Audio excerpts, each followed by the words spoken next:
And a very good afternoon, everyone, and welcome to the Collinsville Sports Complex here in Collinsville as we get you set for a little Lady Kahok softball this afternoon as Lady Kahoks host the Alton Lady Redbirds.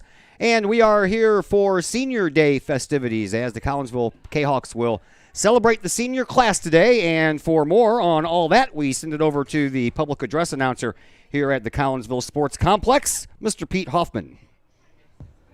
Good afternoon, everyone, and welcome to Kahok Softball Stadium for our 2021 Senior Day.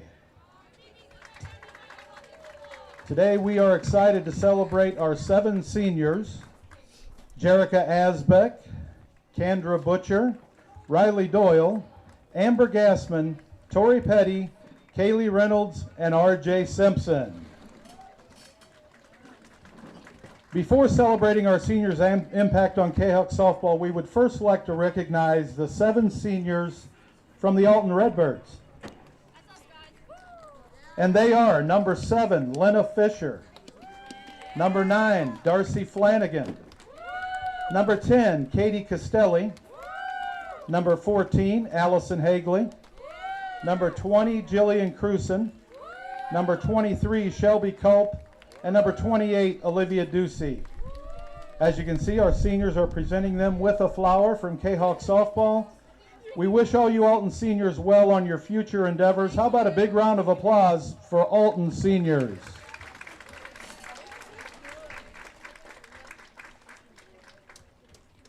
Now let us welcome our Kahok Softball seniors. First, we're going to welcome number 7, Jerica Asbeck and her family to the field. Joining Jerica on the field is her mom and dad, Christy and Sean Asbeck, as well as her sister, Hannah. Jerica will be attending SIUE on a full tuition scholarship, will be majoring in English with a focus in secondary education. Number 7, Jerica Asbeck. Next, please welcome to the field number 35, Kendra Butcher. KB is joined by her mom and dad, Christy and Darren Butcher. Kendra will be attending DePaul University to continue her softball career and will major in global health with the intent to go on to be a physician's assistant. Number 35, Kendra Butcher. Our third senior is number 17, Amber Gassman. Joining Amber on the field is her mom and dad, Kim and Bob Gassman. Amber will be attending SIU in the fall to major in nursing. Number 17, Amber Gassman. Our next senior, number 23, Riley Doyle. Riley is joined by her mom, Carol Presson, and her dad, Chad Doyle. Riley plans to attend SIUE to major in education. Number 23, Riley Doyle. Next, please welcome number 6, Tori Petty. Joining Tori is her mom and dad, Amber and Will Petty. Tori plans to attend McKendree University in the fall, where she will major in elementary education. Number 6, Tori Petty. Our next senior, number 18, Kaylee Reynolds. Kaylee is joined on the field by her dad, Chris, and brother, Chase. Kaylee was accepted to Murray State University, where she will study television production. Number 18, Kaylee Reynolds. And finally, our 7th senior is number 28, RJ Simpson. RJ is joined by her mom, Stacy, and dad, John Simpson. This fall, RJ will be attending Christian Brothers University to continue her softball career, as well as major in health sciences to pursue a career in occupational therapy. Number 28, RJ Simpson. You may have noticed each of our seniors' uniform numbers are painted on the grass behind the infield. And after the game, please check out the back of the dugout that has a senior banner for each of our seniors. Kahok softball supporter James Gurley designed these. How about a big hand for James? Our underclassmen also created memory posters for each of the seniors. These are located behind the dugouts as well. Each of our seniors will now present their family with a framed picture of them and a handwritten note from each of them.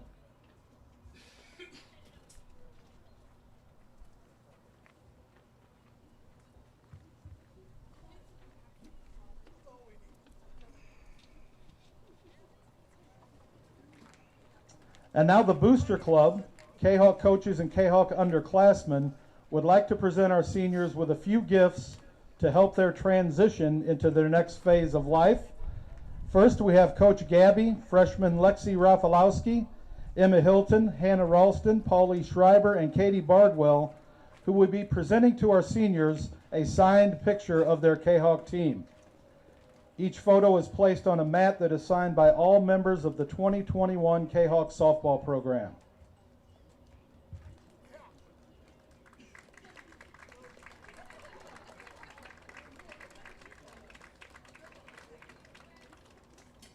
Next, we'll have Coach Potts, Coach Flowers, and juniors Bree Wellen, Briley Anderton, and Mackenzie Young, presenting our seniors with their old Kahok jerseys that have been framed for them to cherish for years to come.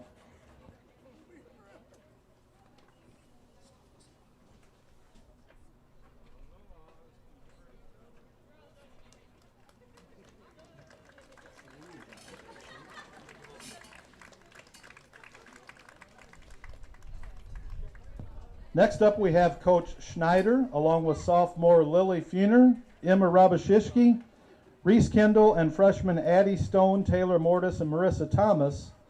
They're providing laundry baskets full of gifts for each senior. The laundry baskets will come in handy as these seniors near adulthood. You got to do your own laundry. But the goodies inside will be more fun to explore. Each of our underclassmen got each of our seniors a small gift.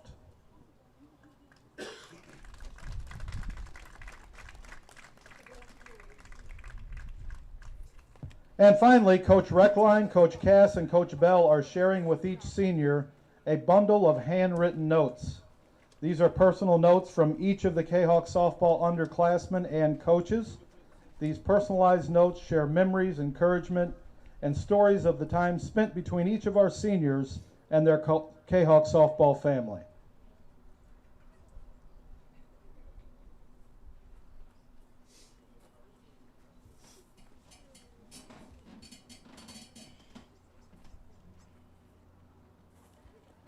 All right, big hand for all those presents they got. Way to go. And now head coach Jess Schmitling will now share a statement on our seniors and their impact on all of us. Coach? All right, back in November, I met over Zoom with these 7 seniors and asked them about the upcoming season. I knew we were still months away from playing our first game or even the official announcement of when our season would be. Regardless of all the unknowns, they told me that they wanted this year to be about the legacy they would leave. They wanted to lead this team with integrity and positivity, and they've done just that. They show up day in and day out, looking for ways not only to individually grow, but for the team as a whole to leave knowing they got better that day. They challenge themselves in every rep and hold their teammates accountable. What's even more special than the talent they display on the field is the true bond that these ladies have for one another. Many of them have been playing together since rec ball, and their friendships have grown into a family. These 7 athletes wanted to leave a legacy, and I think we can all agree that they're doing just that. Seniors, no matter where you go, remember that you always have a home with Kahok softball. The legacy you've left are the keys to this program. Enjoy the ride of all that is in store for you in the future. You are all going to accomplish big things, but don't forget to come back and visit your roots. Thank you for making my first year as head coach more than I could have ever asked for. Congratulations, seniors.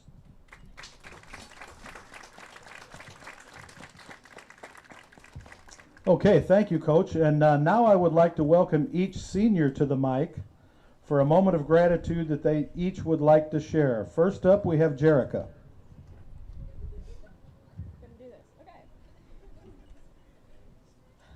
13 years ago, I first stepped onto a softball field having no idea that it would become one of the most important parts of my life.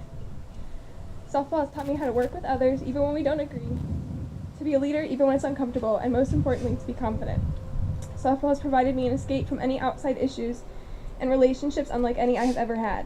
My fellow seniors are not just teammates, but some of the people I trust most. They are the kind of friends that will always come when you need them that you can always trust, that support you 100%, and that understand when you say, I can't, I have softball. Playing a sport is so much more than just the game. It's the lessons you learn and the relationships you build along the way that make it so special and that stick with you for the rest of your life. I will never forget the people who have impacted me and the things that pushed me to grow these past 13 years, and I can only hope that for all the current and future Kahawks that softball will impact them the same way it has impacted me, and that they too will be pushed to become better teammates, friends, leaders, and people. I can't imagine my life without softball, and I am forever grateful for the person it has helped me become. All right, thank you, Jerica. Next, KB, you're up.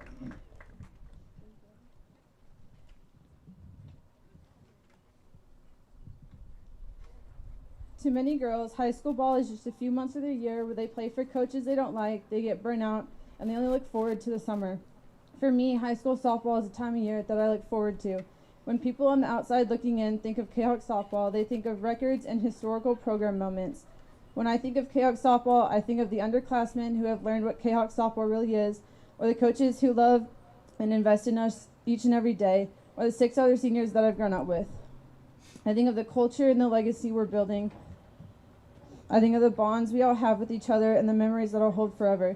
From our overnight stays, the van rides to Mount Zion, taking mom pics, fighting for the snack bag, the Doyle Diamonds banner on the back of the press box, graduation ceremonies on the field, and bus rides where some of the best lasting conversations happen. There are so many great memories that will be cherished forever. So to all of you fans, parents, coaches, and teammates who are here today, thank you for being a part of our journey and giving me some of the best memories I could ask for.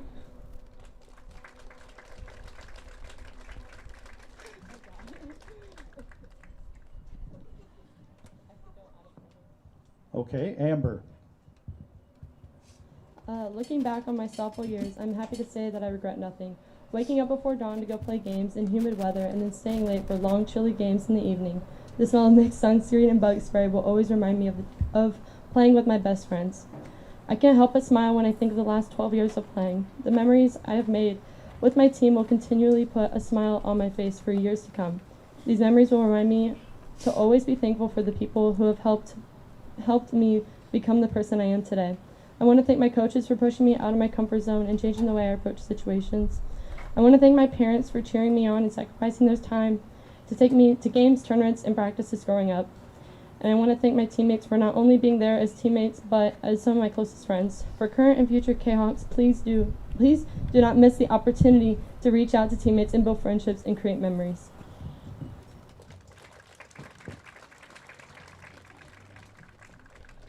Okay, Riley Doyle.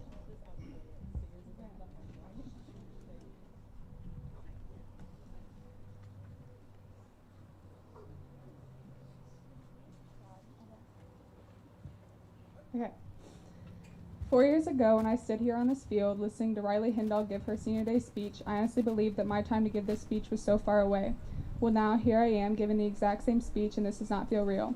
I feel like I should still have at least one more season playing with all of these girls and one more season to go to Mount Zion for our out-of-town season trip. I should have more than a handful of games to play with the Doyle Diamonds group that I started my softball career with. All of you girls in this team mean the world to me, and I would not have wanted any other group to have one last ride with.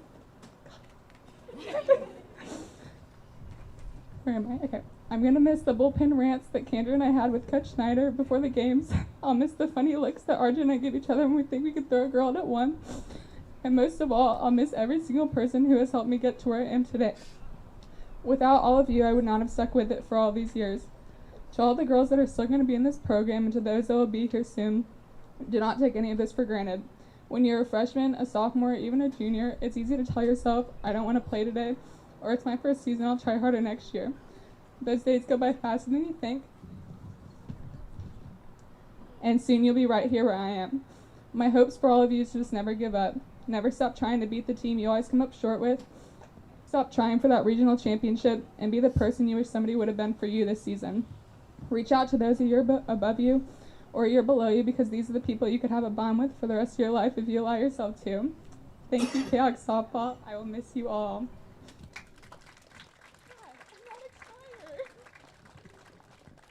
Okay, next up we have Tori.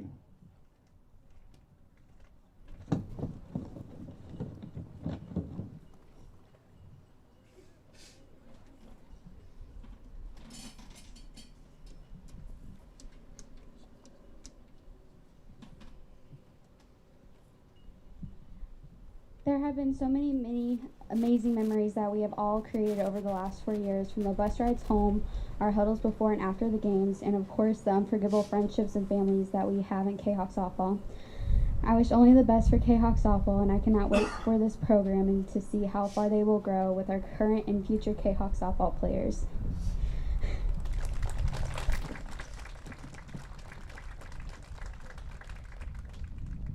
Next up is Kaylee.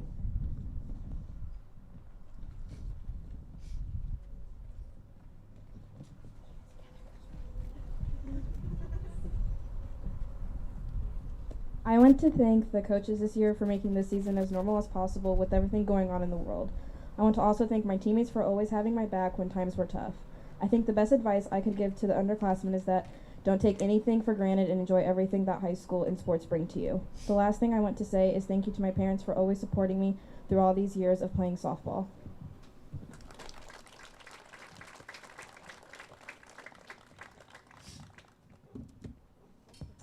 And now RJ.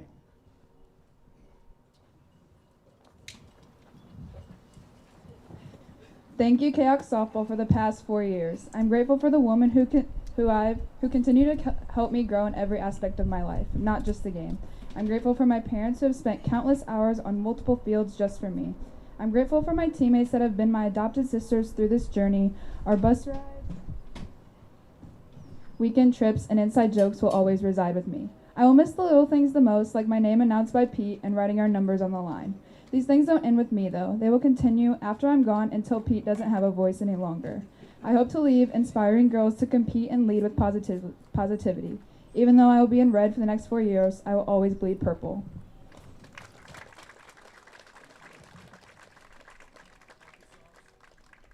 How about one more big round of applause for our 7 Kahok seniors. Congratulations, ladies. Okay, Kahok players, now you can return to the bench unless we got any other pictures we want to take. And coaches, once the umpires arrive at home plate, please greet them to start the pregame meeting. Yeah, you know what it is. White and purple, white and purple, white and purple, white and purple. Yeah, you know what it is. White and purple, white and purple, white and purple, white and purple. Yeah, you know what it is. Collegeville High School, a champions. Yeah, screaming that's us. And when we on top, boy, quit fussing. All around my town, everything is white and purple, white and purple, white and purple, white and purple. We shut it down for the school and the sports team. White and purple, white and purple, white and purple, white and purple. Purple and white, but you know what I mean. Double 11 senior year made history. Football, we took it to the playoffs. Collegeville, white and purple, yeah, we are the K-House. I said the K-House, the school of champions. We laugh a lot, we rap a lot. I'm asked I be an Indian again. I'm telling them that Collegeville is where it's at. So when we on the field of court, they better be aware of that. They scared of that. Of course, look at the ceiling. What up, Mr. Floyd? Yeah, it's Collegeville. And yes, I'm glad to say that I'm a K-Hawk. I'm about to graduate. Yeah, you know what it is. Collegeville High School, a champions. Yeah, screaming that's us. And when we on top, boy, quit fussing. All around my town, everything is white and purple, white and purple, white and purple, white and purple. We shut it down for the school and the sports team. White and purple, white and purple, white and purple, white and purple. White and purple, yeah, I know you see it. You see the chaos and you tell yourself you wanna be it. I go to CHS, so I am a champ. I ran this game so long, I'm starting to get a stomach cramp. Class of 1 and 2, but we're number 1. Shout out to all my juniors, yeah, you know we get it done. White and purple, you already know. It's little easy peasy and that boy lay low. Yeah, you know what it is. Collegeville High School, a champions. Yeah, screaming that's us. And when we on top, boy, quit fussing. All around my town, everything is white and purple, white and purple, white and purple, white and purple. We shut it down for the school and the sports team. White and purple, white and purple, white and purple, white and purple. I'm on my white and purple, Scarface and DJ Screw. We on the peak of the mountain, best at what we do. Yeah, we the champs, homie, but we ain't selling shoes. These boys bleeding purple, call us the cheapin' crew. They don't gotta do it big, cause I don't play with sports. I play my cards right. Now a good report. When Dub 12 comes, it's time to roll off. I'm the back cause everybody rolling with me, K-Hawks. Yeah, you know what it is. All the freshmen, all the fresh boys, High school champions. Yeah, they know what it is. All around my town, everything is White and purple, white and purple, white and purple, white and purple. we shut it down for the school and the sports team. White and purple, white and purple, white and purple, white and purple. Yeah, you know what it is. Collegeville High School, a champions. Yeah, screaming that's us. And when we on top, boy, quit busting. All around my town, everything is white and purple, white and purple, white and purple, white and purple. We shut it down for the school and the sports team. White and purple, white and purple, white and purple, white and purple.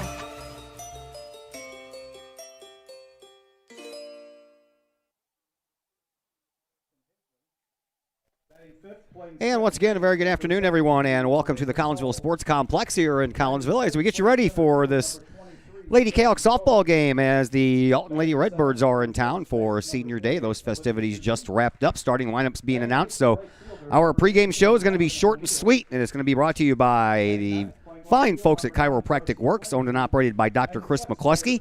He and his crew are focused on helping as many people as possible live high-quality lives all through chiropractic care and wellness. You can visit Dr. McCluskey at Chiropractic Works in Collinsville, 410 Regency Center, just off of the Beltline Road in Collinsville, or call 343-3602 or online, chiropracticworkscollinsville.com. Kahawks come in at 12-10 overall. They're 5-4 in the Southwestern Conference. Alton is 11-9. They are 6-3 in conference play. Both teams actually are still alive for the Southwestern Conference Championship, although it's getting to be a slimmer margin between all these teams here.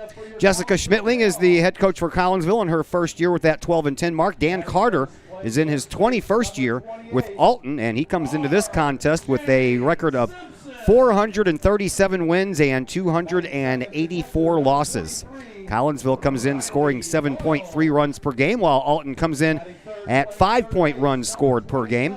And against, that's when things get a little different. Collinsville 6.1 runs against, while Alton at 3.6 runs against. The Kahawks are coming off of a 22-0 win at East St. Louis yesterday for their second win in a row, and they have now won 5 of their last 7 games. The Redbirds are coming off of a 7-1 win yesterday against O'Fallon and have won 4 of their last 6.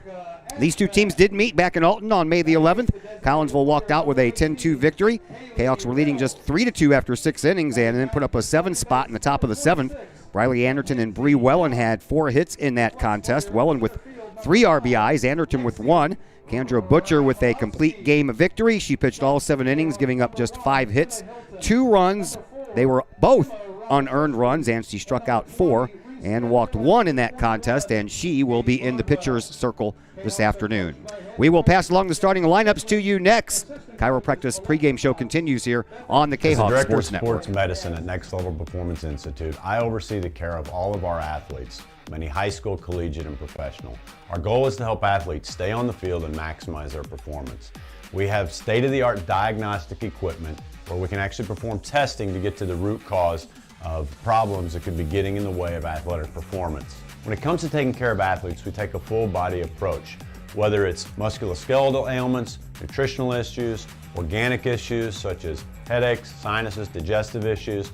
We have advanced training to where we can remedy health issues and return that athlete to play as quickly as possible.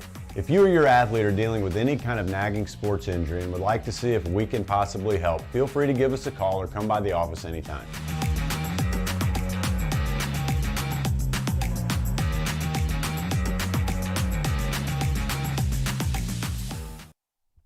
Pace Design and Construction in Maryville.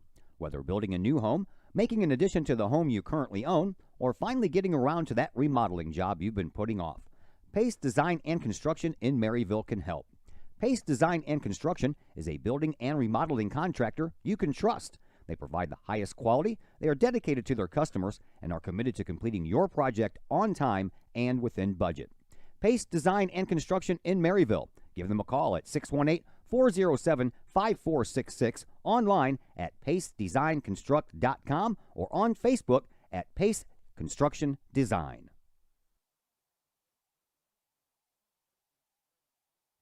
And once again, welcome back to the Collinsville Sports Complex here in Collinsville. I'm Todd Duke, Chris Kettler on the other microphone in just a moment as we get you ready for this game between Collinsville and Alton. And here are your starting lineups. We'll begin with the Alton Lady Redbirds as they will be batting first. They will send out Audrey Evola, She'll lead off and play third base. Emma Kiger is going to be the second hitter in the order, and she's the designated player today, and she'll be batting for the shortstop, Reese Plant. Batting third and catching is Lena Fisher. In the pitcher's circle for Alton is Allison Hagley. She'll pitch and bat in the cleanup spot. Batting fifth is Alyssa Sauls. She'll be playing second base. Center fielder will be Shelby Culp, batting in the number 6 spot. Batting seventh is the first baseman Olivia Dooley. Lauren O'Neill playing right field and batting eighth, and Darcy Flanagan will be batting ninth and playing left field. For the Kahawks defensively, you'll see... the wrong side there. We'll see Darcy. Wrong side again. Jerica Asbeck in left field. Lexi Rafalowski is in center field. Amber Gassman is in right field. Bree Wellen is at third base. Briley Anderton is at shortstop. Mackenzie Young is at second base. R.J. Simpson is at first base. And Kendra Butcher in the pitcher's circle, and she will be pitching to Riley Doyle. The Alton Lady Redbirds are here in their dark gray road trousers. They have on the red jerseys. They have the word Redbirds written across the backs of their jerseys. And on their numbers, they are black, trimmed in a little bit of white. Collinsville is here in the home uniforms, all white uniforms. CHS across the fronts of their jerseys. And all that, of course, is in purple. As we get ready to go in this one, Chris Kettler joins us. And Mr. Kettler, winding down the season, man. The playoffs have already been set. We know who, where, and when. Now it's just a matter of tuning things up. Final conference game is here, and we had a great senior night, a little festivity there before the game, and we're ready to go. Kendra Butcher's first pitch is a little bit high to Audrey Evola. And Evola on the year comes in batting .348 with 9 runs batted in. We'll give you the numbers on Butcher here in just a moment. Next pitch to Evola is a little bit low, and it's quickly 2-0. Butcher in her 22nd game of the year. This is her 18th start. She has 11 complete games. One of those was a loss because she is 10-7 on the year. She throws the first strike to Evola. And in 119-plus innings pitched, she has given up 83 runs, but only 46 of those are earned, so her earned run average is a 2.70 as the first batter for Alton singles up the middle, and Evola is on first base with nobody out. That's the way this one gets underway. Rest of the numbers for Kendra Butcher in the pitcher's circle is 106 strikeouts for Kendra this year to only 32 walks. She has hit 23 batters this year. That's a lot. It's something that's been up across the board. There are lots of hit batters, but there is Emma Kiger, the designated player. Emma comes in batting a robust .446, 20 runs batted in with 5 home runs. She bats in from the left side with Evola at first base. And the Kahawks trying to record that first out, maybe try to do that on a double play here. Collinsville has turned 15 double plays this year. They've Alton look to take this second base here to eliminate that possibility. Steal the bag by Evola. 1-1 pitch to Kiger. Swinging a little blooper that's going to find the same spot that Evola's ball went to, and it's back-to-back singles. And the Alton Lady Redbirds are in business here with runners at first and second and no one out. That will bring up Lena Fisher, the catcher. Now batting for Alton, the catcher. Young Miss Fisher on the year, .443, 21 runs batted in. She leads the team in that category, as well as 6 home runs, one more than Kiger down at first base. That one's outside, and a called strike on the outside corner. Didn't get that call the first 2 times. I know. The first 2 batters. Next pitch from Butcher, swinging a high fly ball out to left field, and Jerica Asbeck is there for the out. And there is one away, and that'll bring up today's opposing pitcher. The pitcher, number 14. And the cleanup hitter, number 14, Allison Hagley. Hagley on the year, coming in batting .403. She is one of 4 starters here, batting over .400 in this game. 14 runs batted in and 1 home run for Hagley. First pitch, strike on the inside corner, and Hagley tilts her head back like she didn't agree with that call. She gets no say-so, though. That was the same pitch the first 2 batters drove into center field there. And a swing and a miss. Gets fooled there. Yeah, Butcher took a little off. Hagley was looking fastball and got the off-speed pitch. So Hagley in an 0-2 hole. Runners on first and second, 1 out. Top of the first inning here between Collinsville and Alton. Next pitch from Butcher. Swinging a pop fly on the infield. Infield fly rule is going to be called, and that's going to be an automatic out as Bree Wellen takes care of the out anyway. And there are 2 away. Now batting for Alton, the second baseman, number All right, chance to get 17, out of this. Have the first 2 get on.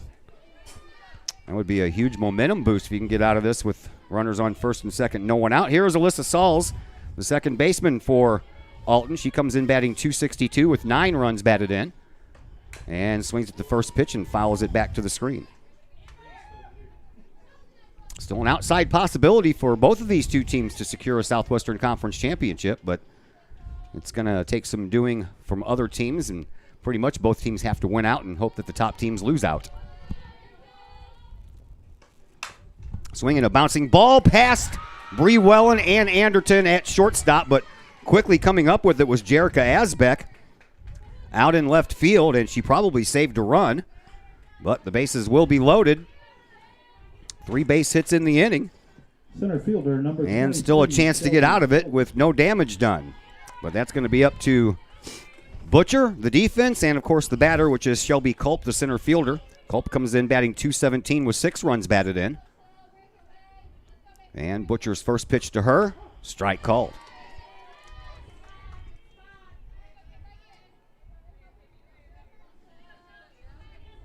Everybody pretty much straight away for Culp. Outfielders are about halfway between the infield and the fence. Rafalowski playing a little more shallow in center, and that pitch is high. Riley Doyle, of course, an excellent catcher. Not a lot gets by her. As long as it's around her glove, she'll catch it. So bases are loaded. Evola at third, Kiger at second, Sauls at first. Butcher looks into Culp. Here's the pitch. Up a high, although Culp almost offered at it.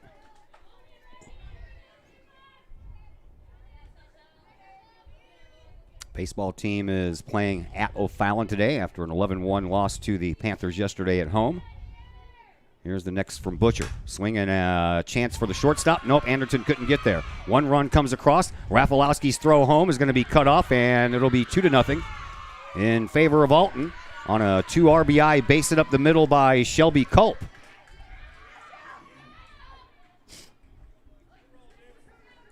The first baseman, number 28, Olivia Ducey. Got it to within 2 outs there, and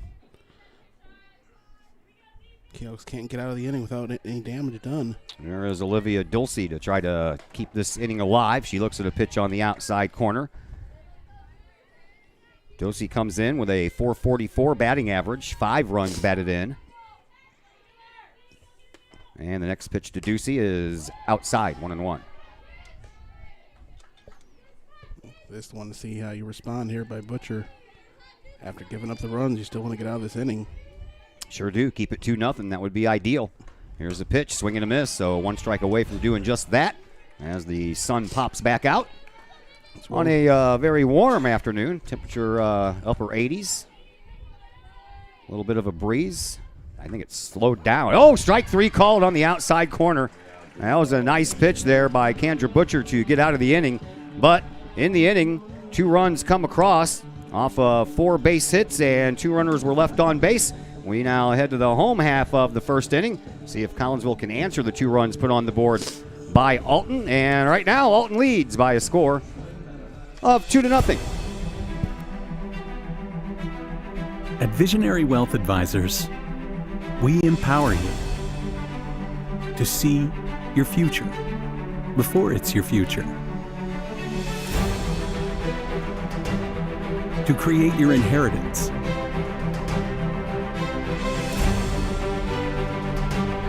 To build your vision. to anticipate the known and unknown, and to find potential in both, and build new dawns. Visionary Wealth Advisors.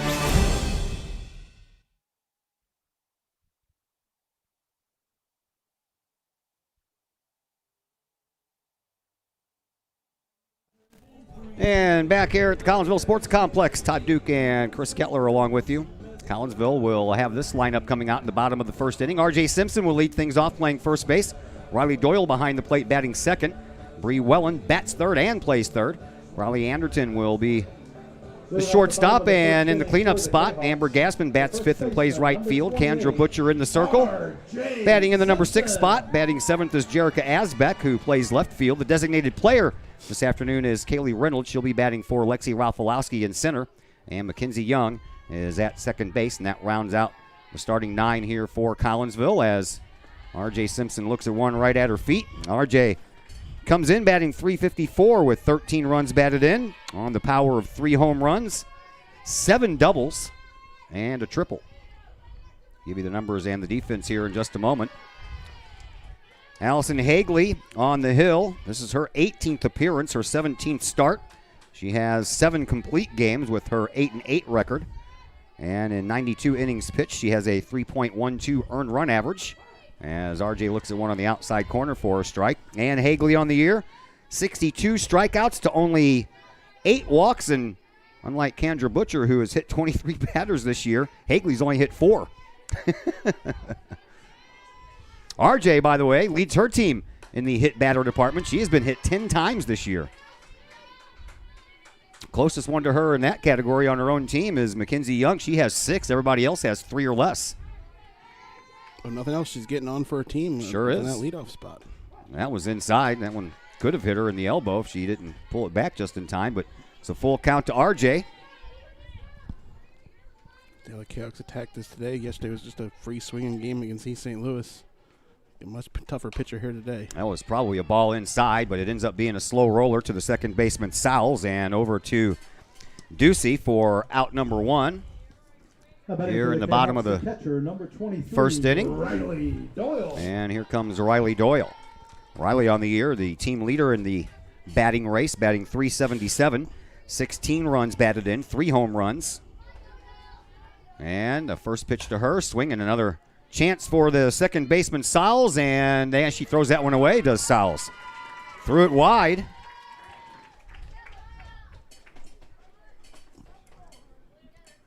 So our first error of the game belongs to Alyssa Sowles, and Collinsville has their first base runner, and that'll bring up Bree Wellen. Not before. Katie Bardwell will come in as the courtesy runner to the Kahawks catcher Riley Doyle. Here is Brianna Wellen. Bree on the air, batting .338, 27 runs batted in. She leads her team in that category. She has 4 home runs. And we have a little bit of a delay. I don't know. The umpire just wasn't ready. He didn't have his mask on. Yeah. Saying. And I think somebody from the Alton dugout said something to him. Not sure what. Now Hagley's ready for Wellen, and here's the pitch. That's on the inside corner. Defensively for Alton, Darcy Flanagan's in left. Shelby Culpa's in center. Lauren O'Neill is in right field. Audrey Avola's at third base. Reese Plant at shortstop. Alyssa Sowles we told you about already at second. Olivia Ducey at first. And behind the plate, Lena Fisher is catching Allison Hagley. And this umpire is calling things all over the sides of the plate now. Apparently he's got somewhere to be. Quickly 0-2 to Wellen. Butcher was missing on the pitches in her half inning, and Hagley getting the call here. Well, I'm glad you didn't call that one. That would have been a travesty. 1 ball, 2 strikes to Brianna Wellen. Bardwell has her lead at first base. She's the courtesy runner for the catcher Doyle, who reached on an error and a chance for the shortstop and maybe a double play. They're going to just look at 1. And over at first base, Wellen is thrown out. It was a slow roller there. No play at second. Take the out at first. Briley Anderton. Here comes Briley Anderton with a runner at second and 2 outs.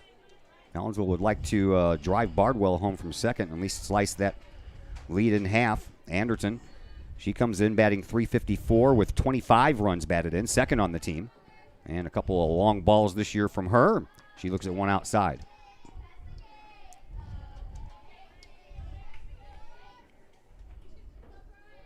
Nice day for some ball, just like yesterday at the old ball yard for the boys' baseball game. Comfortable, got a nice breeze coming out of the south at about 15.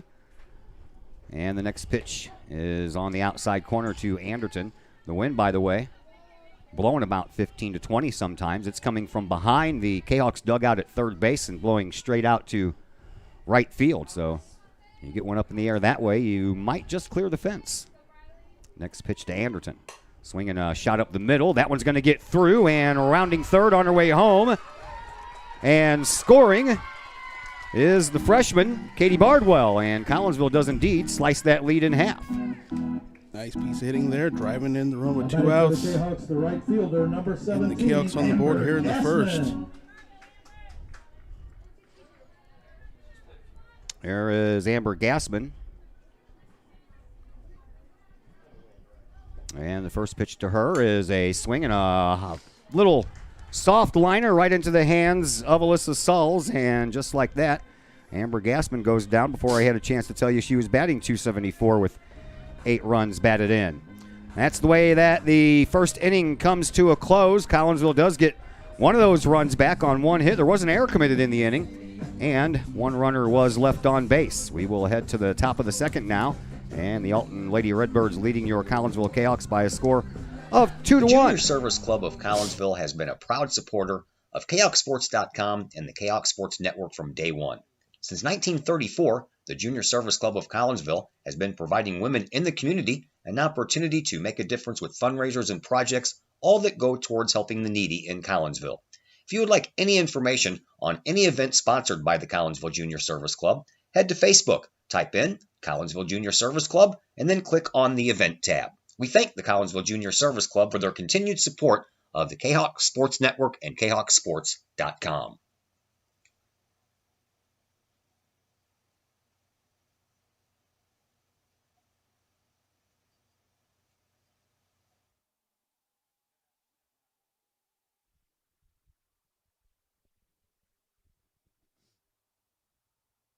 And welcome back once again to the Collinsville Sports Complex.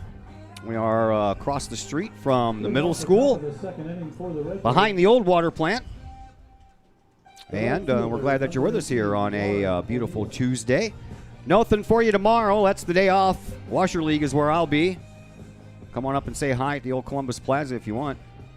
I'm not opposed to anybody buying me a frosty adult beverage at all.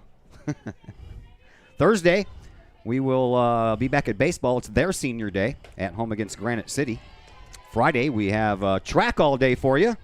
The boys' invitational track and field meet. And then Saturday morning, we're right back here. 10 o'clock in the morning game against Belleville East. Here is Lauren O'Neill, the right fielder. Her and Darcy Flanagan did not get to bat in the first inning, so they'll get their chances here. And for O'Neill, she comes in batting $150 with a couple of runs batted in. Butcher back to work. Outside. Trying to paint the corner there, just missed.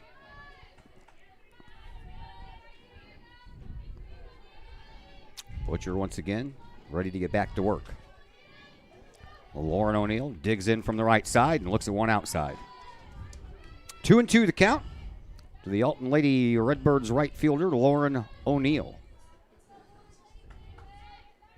Collinsville told you about the 15 double plays. They have committed 77 errors, unfortunately. That's why there are swing and a miss by O'Neill. That is why pitchers like Kendra Butcher have given up 83 runs, but only 46 of them have been earned. It's almost half of the runs that she has allowed have been unearned because of the errors.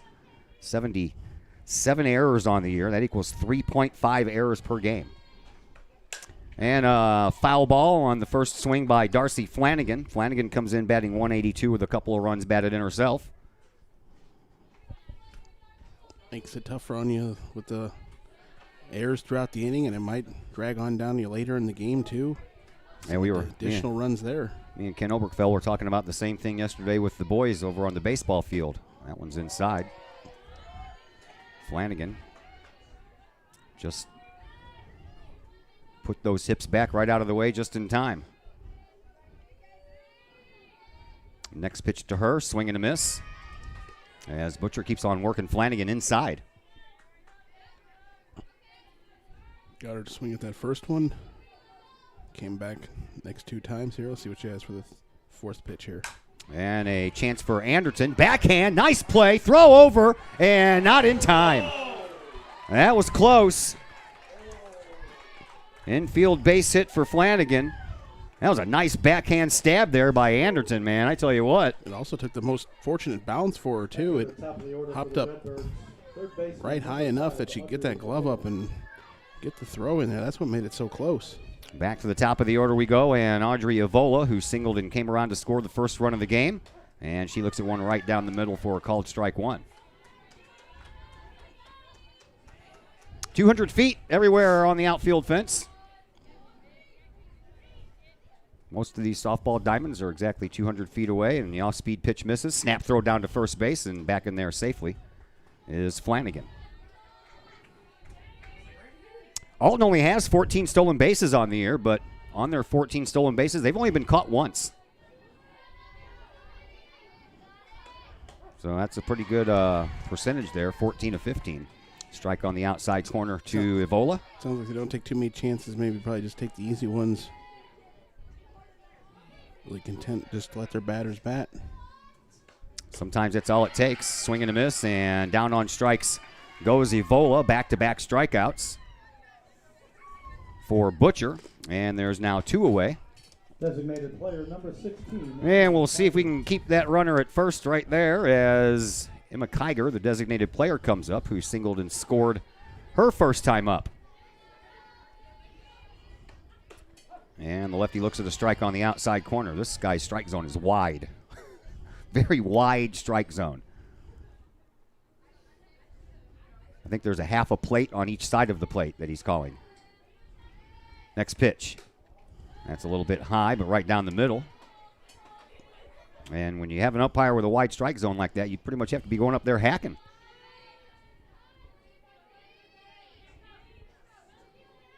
Don't want to get rung up just looking. Got to swing the bat. Next pitch from Butcher. High. 2-1. 2 outs. Runner at first base. Top of the second, 2-1 in favor of Alton. Kiger digs back in from the left side. Butcher ready to go. Here's the pitch.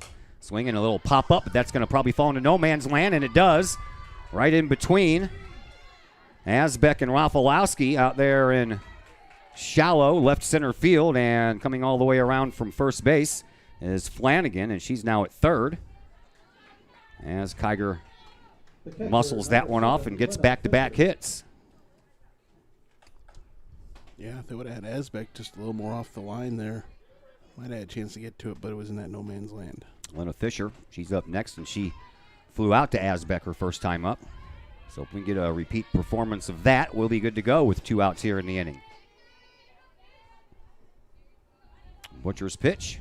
Swinging a high fly ball. That's going to go in the gap, and that one's going to roll all the way to the wall. One run is going to home to make it 3-1, and hustling all the way from first base is Kiger, and she's going to score, and then diving back into second was Fisher, and she is safe.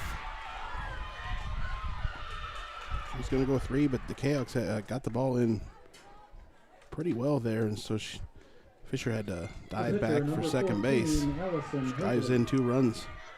2 RBI double for Fisher. More 2-out runs for Alton. Yeah, more 2-out runs coming across, and now Allison Hagley, the pitcher, will have more runs to work with, and she's trying to tack one on herself. She popped up to Wellen at third base her first time up.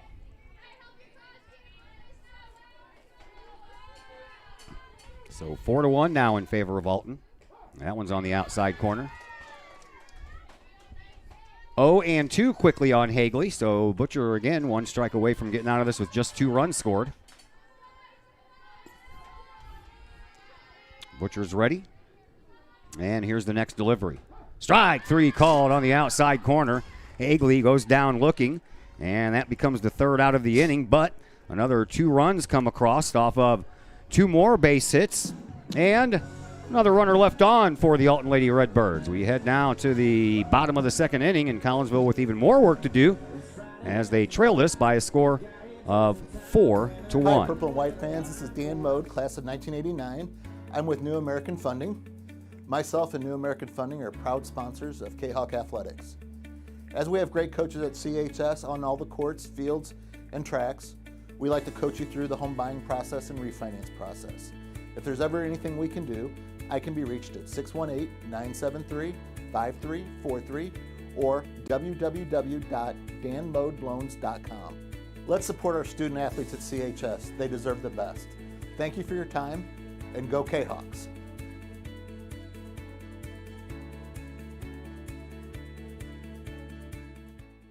Plumbing or electrical problems? Is your AC or heater on the fritz? There are dozens of companies out there, but do you really know who you're letting in your home? Trust Tiger. Our technicians are clean-cut, drug-free, and background checked. What other company can make this bold statement? Our 24-hour emergency service will ensure your plumbing, heating, AC, and electric are up and running no matter what time of day it is. Schedule your appointment today. Tiger Plumbing, Heating, Air Conditioning, and Electrical Services. We earn our stripes every day.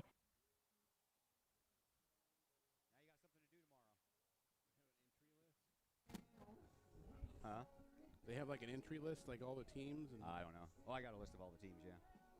We welcome you back to the Collinsville Sports Complex. Todd Duke, Chris Kettler along with you. Bottom of the second, 4-1 in favor of Alton.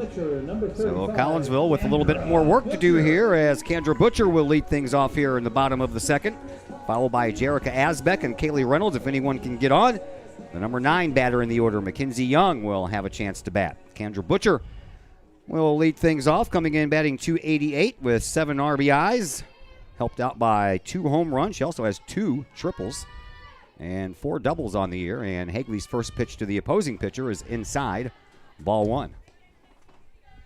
3-run home run last night, hit the hard way because that fence at East St. Louis was much too deep inside the Parker. Yeah, the inside the park home run in baseball game against East St. Louis last week. That one's outside, but that was in the same spot he's called strikes from before.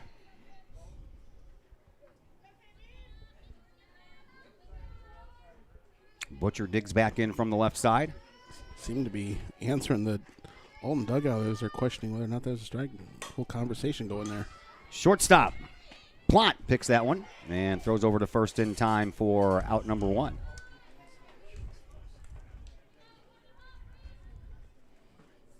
The left fielder, number 7, Jerica. That'll ring up Jerica Asbeck. Jerica on the year, batting .322. 10 runs batted in.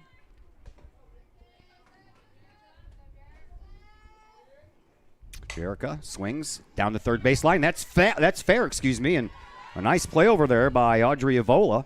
And quickly there are 2 away. Yeah, she just smashed it down there right on top of the line. You can see the mark there where the chalk is not there anymore, where she knocked the ball down and made that throw across. Here is Kaylee Reynolds. Kaylee on the year, batting .103 with 3 runs batted in. The other pitcher for the Kahawks. They've only used Butcher and Reynolds all year until yesterday when Riley Doyle came in and pitched a third of an inning. And with that, she played every position at one point in her varsity career for Collinsville. How about that? Pretty cool. There's a base hit. A little poke the other way to the right-hand side. They tried to throw her out from right field, but the throw from O'Neill to Ducey was too late. And Reynolds reaches with a base hit, and indeed Mackenzie Young will get a chance to bat here in this second inning. And for Mackenzie, she comes in batting .196. She has a couple of home runs this year to go along with her 16 runs batted in. Be nice if she could do that right now and make this a one-run game. Hagley's first pitch to her. Right, down the middle.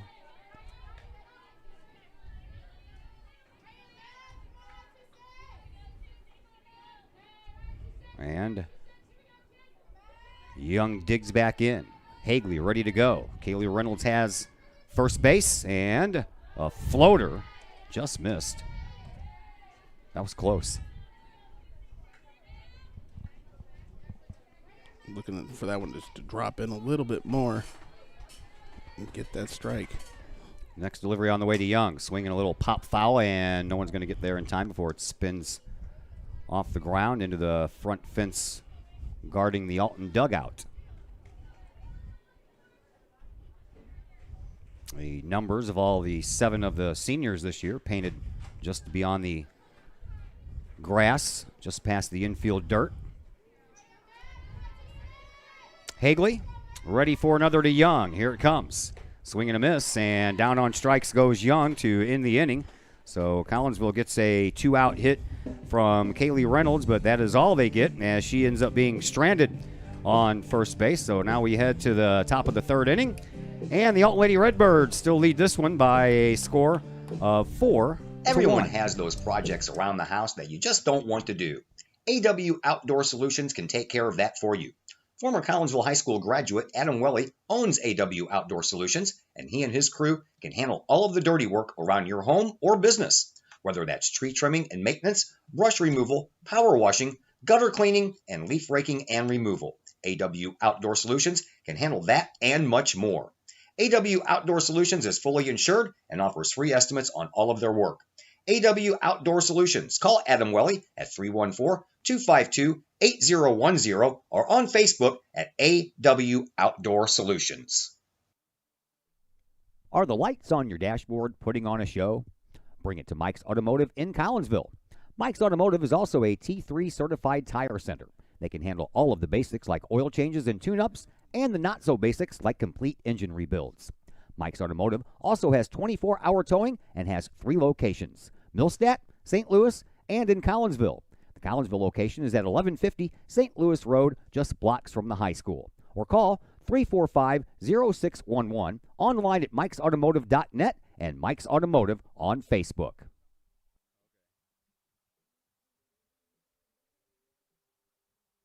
Todd Duke, Chris Keller back with you from the Collinsville Sports Complex as we have hit the top of the 3rd, 4-1 in favor of Alton, and a swing and a foul right back to the screen just below my location. Alyssa Sauls singled her first time up. That was after the Alton Lady Redbirds scored 2 runs, and she ended up being stranded out there. Actually, she was on first base when Shelby Culp came up and singled to knock in 2 runs. And she had the 3rd hit and loaded the bases. Yeah, but she only made it to second off of that 2 RBI base hit by the on-deck batter, Shelby Culp. Butcher ready with another to Sauls. Here it is. That one had some movement on it, but stayed high.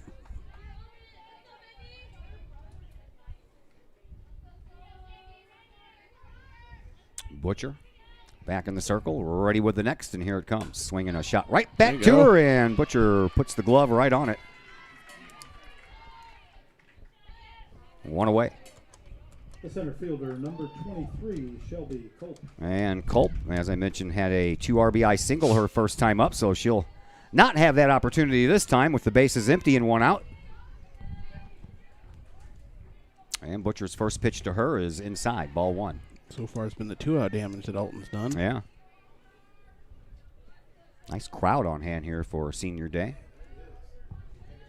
They've got the bleachers packed over there and folks sitting in lawn chairs all the way down to the corner of the field. There's a chance for Wellen, and it goes right under her glove. Asbeck comes up with it quick enough, though, and gets it back in and holds Culp to a single. She now has back-to-back singles, and that'll bring up Olivia Ducey, who was a strikeout victim her first time up, got caught looking at that 3rd strike. 28, Olivia Ducey. Canucks would like to have an inning with no runs scored against, but they're going to have to do it the hard way as that ball hit something out there and ended up going right to Asbeck out there in left field because that one was heading straight for the wall for a second. Yeah, I was surprised. I thought maybe she just took a good angle at it there, or could have hit some kind of divot out there in the outfield. Hit something out there, a hunk of crabgrass or something. We'll take that because that could have very easily been a 1st and 3rd or a 2nd and 3rd situation. Yeah, but I thought it was going to be another gapper there, and Alton might have been able to score the runner from first. Here is Lauren O'Neill, who was a strikeout victim to lead off the second inning. And she fouls one. Right down first base side. Hits the fence right in front of where the stands are. And Alton's got a few players down there as well. Looks like their JV team's hanging out in the bleachers. JV game is after this, I've been told, so that's why. Because there is, a boys game going on over the other field, isn't there? I believe both schools are pretty far down on their numbers, injuries and whatnot. For the JV team, got to have some players play both, so they're going to play after the varsity game. 0-2 the count to Lauren O'Neill. Butcher looking to strike her out for the second time in a row. Here's the pitch. Outside, just missed. Like to have gotten that one. Alton scored 2 in the first and 2 in the second. Collinsville trying not to let that happen again here in the third. Swing and a miss, and down on strikes. That was a strike anyway, and a very late swing. Yeah, it sure was. The left fielder. And that's the second out, so hopefully we can get rid of a little second out bug that's been biting us these last couple of innings, and that'll bring up Darcy Flanagan. Flanagan singled her first time up, and right to Wellen. And Wellen throws over to first. All she needed to do was step on third, but thankfully that was a pure throw, and we got her out because it worked out. That would have been not good if that would have turned out any other way than the way that it did. So no runs come across on a couple of base hits. No errors committed, and those 2 base hits, well, they were left stranded. So we now head to the bottom half of the third inning. Collinsville trailing by 3 runs. Kahok's got to get those bats working here in the bottom of the third, and we'll tell you all about it next here on the Kahok Sports Network. Just because you can cut your own hair doesn't mean you should. The Shop, a great place in Collinsville for men and boys haircuts, is where you should take your hair. The Shop is owned and operated by Collinsville High School graduates Danny Kress and Jody Neiman, and is located at 103 South Seminary Street in Uptown Collinsville. The Shop isn't just another place to get a haircut, as Danny and Jody take great joy in getting to know their clients and look forward to turning those clients into friends. When you sit in a stylish chair at the Shop, Jody and Danny pride themselves on getting to know you well enough to say, the usual. So, men and boys, if you're tired of the same old cookie-cutter approach to haircuts, check out Danny and Jody at the Shop. You may just walk out with not only a fantastic cut, but you may also walk out with a friend or two. The Shop in Collinsville, 618-772-7175. No appointment necessary. The Shop, 103 South Seminary in Uptown Collinsville.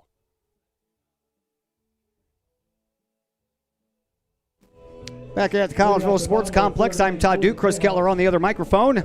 Bottom of the third, R.J. Simpson will lead things off here against Hagley. Here's an interesting fact for this year. R.J. Simpson and Briley Anderton, only 2 on the team with over 85 at-bats and under 10 strikeouts. Simpson only has 7 strikeouts and 86 at-bats, while Anderton has 6 strikeouts and 87 at-bats. They are the only 2 with that many at-bats with under 10 strikeouts. RJ grounded out her first time up to the second baseman, Sauls. And with that foul ball, it's 1-1.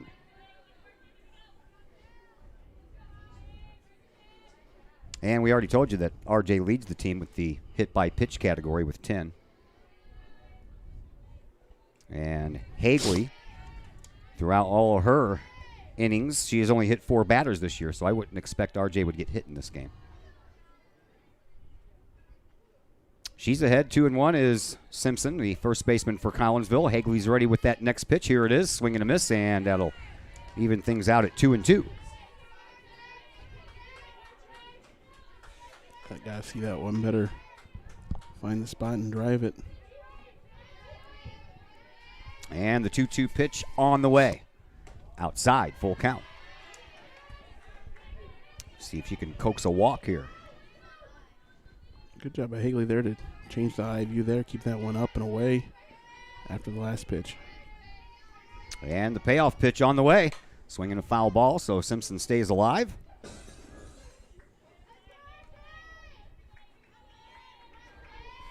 Top of the order here for Collinsville. Let's see if we can get some base runners on and put a dent in this 3-run lead by Alton.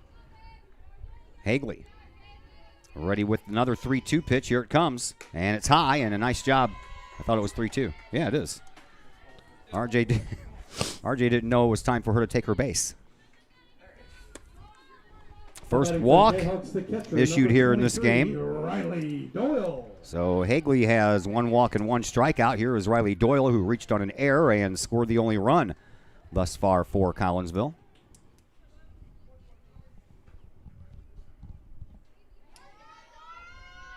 Riley trying to at least move RJ over, if not join her. There you go. That's a nice bunt. Hagley takes it, throws over to first base in time for the out, and she did exactly that, moving RJ over to second base. Nice sacrifice play there by Riley Doyle. And going at it right away. Just not giving Alton a lot of time to set themselves for that one. Maybe expecting them to for Doyle to be swinging away there. So here is Brianna Wellen with a chance to send one home. And the first pitch is a little high. I'm asking, it was a little high? I don't know. That one looked right down the middle from here. And I am right over the umpire here. So is the camera. Pitch outside. What in the catcher snagged that one. Blazes is, man, I'm telling you, if there would have been a left-handed batter in the batter's box, they would have been hit. So it's 1-1. I guess that was a makeup call for the one that was down the middle. And a swing and a pop fly on the infield. Hagley calls for it. She has it, 2 away.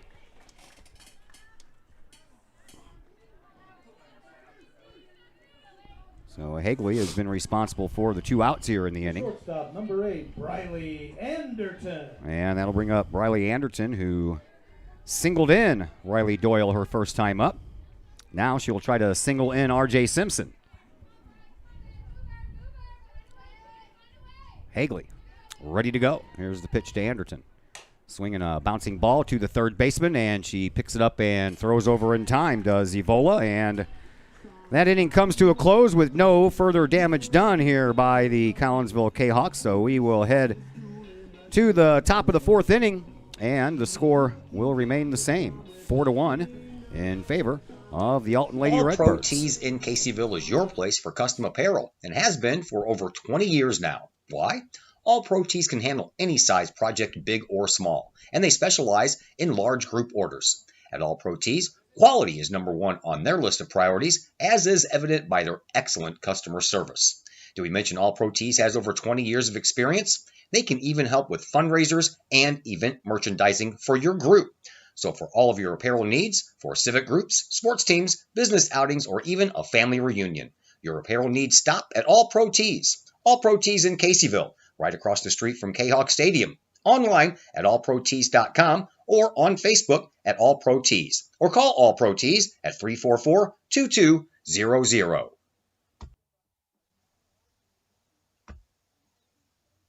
Pack Mail of Collinsville, locally owned and operated by Ryan Combs. Pack Mail can ship anything, anywhere. They treat you like a neighbor because, well, you are a neighbor. Pack Mail offers shipping materials and containers, private mailboxes, as well as climate-controlled self-storage. Visit Pack Mail at 407 Beltline Road in Collinsville. Online, WeShipSt.Louis.com or call Pack Mail at 346-4884.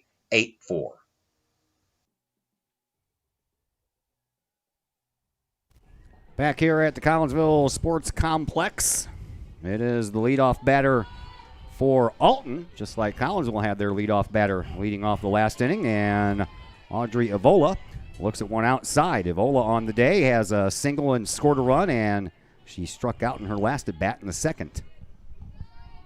Butcher ready to go with the 0-1 and a little pop fly. That's going to fall in shallow center field. Up with it on one bounce is Rafalowski. And we have a runner on at first base. The designated player, number 16, Emma Kiger. For Alton to lead off this 4th inning. And here is Emma Kiger. Kiger has singled twice and scored twice. Try to keep her off the bases. That's on the outside corner, called strike 1. How about an old double play ball? 6'4", twin killing would sound about right. Kiger, swing and a miss. Or we'll take a strikeout. Then a 6-4-3 double play. Yeah, there you go. That'll get us out of the inning. Yeah. Some tough batters here at the top of this lineup here for Alton. Oh, yeah. Swinging another little bloop base hit. That's going to fall right past third base. Asbeck up with it, but Kiger has back-to-back-to-back base hits in this game. And that one, and there's been a couple of them that have just fallen in here off the handle of the bat. They're hitting them where they're not. Yep. That's the key. Reese Plant, the flex end to run. Reese Plant, the flex player who's playing shortstop, coming in to run.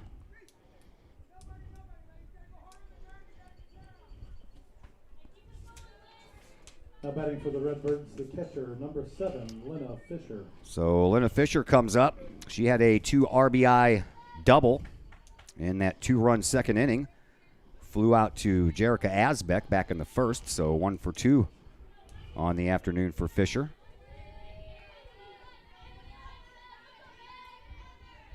Nobody down. Runners on first and second here for Alton. Strike on the outside corner.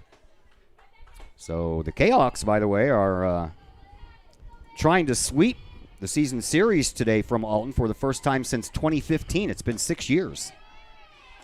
Collinsville won at Alton earlier in the year, trying to sweep it here today. And quickly in an 0-2 hole is Fisher.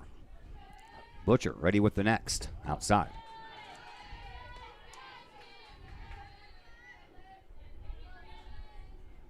One ball, 2 strikes in the count. And the next from Butcher on the way. Swinging a bouncing ball up the middle. That's going to get through. And a run's going to score. Center fielder Rafalowski comes up with it, throws home, cut off, throw back to second, is out to center field, and that one's going to roll for a while, and that's going to bring a chance to bring both runners around to score. Now they're going to go ahead and stop Fisher at third base. And that was just bad mojos right there, buddy. Didn't need that throw. Well, it was already going to be an RBI base hit for Fisher. And then the error by, who was that, Riley Simpson? Yep, Simpson had that. Yeah. And allowed another run to score. And a runner still on at third base with nobody down. Already in a tough situation there, giving up the one, and then 14, help yourself out there, throwing the ball into the outfield. Yeah, because Lexi Rafalowski was already behind second base as she charged that base hit and threw it in. So there was no one in center field, and then that's where the ball went. Swinging a little pop fly on the infield. RJ right behind the bag, pulls it in for out number 1. Your left fielder's already looking to back up third, and just Now a batting big for the mess. Redbirds, the second baseman, number 17, Alyssa Sauls. So Alyssa Sauls will come in. She had a single in the first inning and lined out to Butcher in her last at bat. And she was up there almost first pitch swinging and checks with the field umpire on that. check swing and says safe. If he would have been standing down the first baseline, he probably would have called it the other way. Butcher's next pitch, swinging a little foul ball down the first base side. 1-1. The history between these two teams as Alton with 25 wins and Collinsville 19 in the regular season. The playoffs, Alton holds the edge 3-2. So altogether, Alton with 28 wins over the last 21 seasons, while Collinsville has 21 wins over that time. There's another foul ball. We had Alton in here for regional a couple years ago, right? Yeah, we have. Last time they met was 2016, regional semifinal, lost 8-1. That was 3 days after we ended the regular season with a 9-2 loss at Alton. So that wasn't a good year to face Alton. Pitch is a little high. By the way, over the last 21 years, the teams have split 6 times. Collinsville has swept 6 times. Alton has swept 8 times. So it's been very close. Just depends on which year you're looking at. Butcher ready with another. 2-2 pitch, just misses, full count. 2 runs in the first, 2 runs in the second, 2 runs home here in the fourth. Collinsville trying to keep it right there and strand Lena Fisher at third. Pitch fouled back to the screen.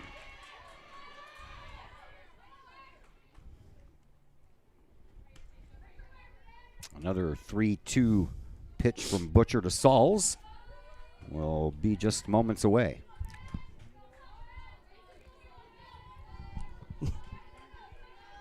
Butcher ready with another. Here it is. Swing and a miss.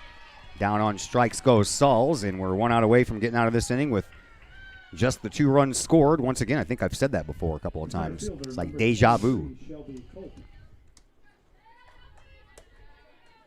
Here is Shelby Culp, the center fielder, who has singled twice in this game. The first time she did so, she knocked in the first 2 runs of the game. Butcher ready to pitch. Here comes. High. So with the win earlier this year, the last loss to Alton was the last month of the 2019 season, May the 6th, right here on this field. 5-2, Alton won.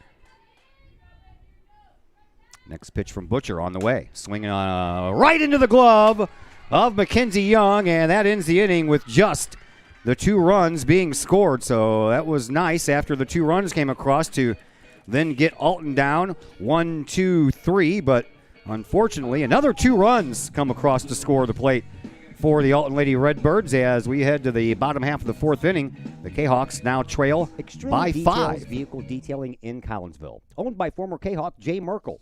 At Extreme Details, they believe in the value of community and in helping the community hold the value of their vehicles.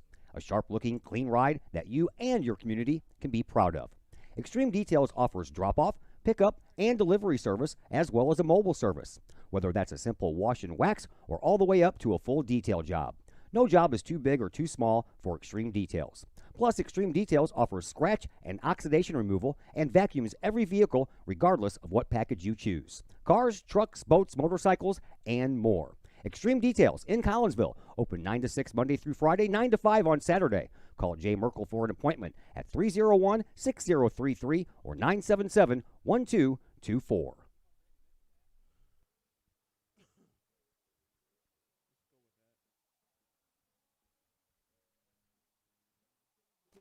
Todd Duke, Chris Keller back with you from the Collinsville Sports Complex. 6-1 now in favor of the Alton Redbirds here. Baseball team is on the road. They are faring a little better than they did yesterday against O'Fallon, as right now it's scoreless in the 4th inning between Collinsville and the O'Fallon Panthers. Guys got to rattle the bats here. That we do. Only 1 hit. Middle of the order coming up. No, 2 hits. Amber Gassman, Kendra Butcher, and Jerica Asbeck. Amber Gassman. And Amber lined out to the second baseman Sauls, her first time up.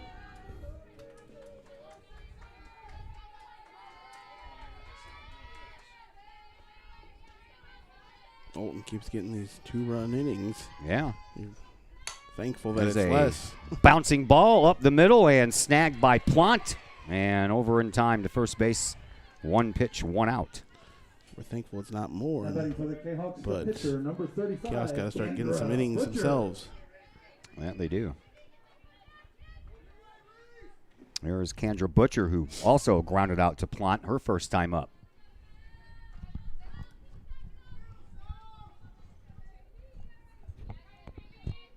Hagley, ready to go. And the pitch. Inside. Told you about the loss the last time they met in the playoffs. The last win for Collinsville versus Alton in the playoffs was way back in May of 2012. It was a good year for Collinsville softball. Swinging a shot up the middle again, and another chance for Plott. This one goes under her glove. And then scooped up by Sauls, but not in time to get Kendra Butcher on at first base. So Butcher is on with a 1-out base hit. And that'll bring up Jerica Asbeck, who grounded out to Audrey Evola at third base in her only plate appearance thus far. Pitch, bunt, and it stays at home plate right at the feet of Elena Fisher. Yeah, that playoff win in May of 2012 was a regional semifinal win, 5-0. We beat Edwardsville in the regional championship game that year, 3-2, before we lost to O'Fallon in the sectional semifinals against at Belleville West, a 7-2 final score. There's a bunt down the first base line, and no one's going to be able to get there in time. Everyone's going to be safe. Ducey came off with the bag, went for the ball, and the second baseman, Sowles, didn't really move over to the bag at all, so there wasn't anyone there to cover it. And everyone is safe. Nice infield base hit there by Jerica Asbeck. Put it in a perfect spot. First baseman should be looking more up the line there, and second baseman should be ready to come over and start covering that. That's right. Here's Kaylee Reynolds, who has one of the 2 singles before this inning. Now we're up to 4 singles. And the first pitch to Reynolds, in there for a called strike. Nothing out of the infield yet, but we'll take it. You got runners on first and second with only 1 out. It would be nice to get both of them home, but you got to at least get one of them there. Next pitch to Reynolds on the way. She bunts and bunts it right back to the screen. Came right into your living room, those of you watching in your living room.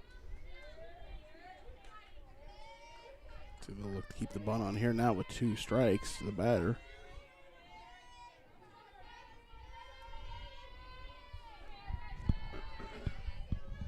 Hagley ready. Next pitch to Reynolds on the way. It's outside. 1 ball, 2 strikes the count. To one of the 7 seniors, Kaylee Reynolds. Another one of those seniors stands over at first base in Jerica Asbeck. Another one of those seniors is at second base in Kendra Butcher. Seniors up the middle it goes, and Butcher is going to be waved around to score. Stopping at second is Asbeck. And Collinsville gets at least one of those back on an RBI single by Kaylee Reynolds, who is now 2 for 2 on the afternoon. 3 straight singles here for Collinsville.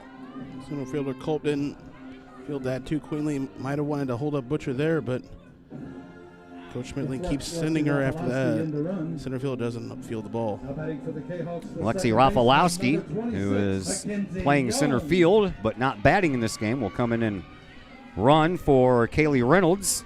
And up to the plate steps Mackenzie Young, who was a strikeout victim her first time up, but with an RBI opportunity here.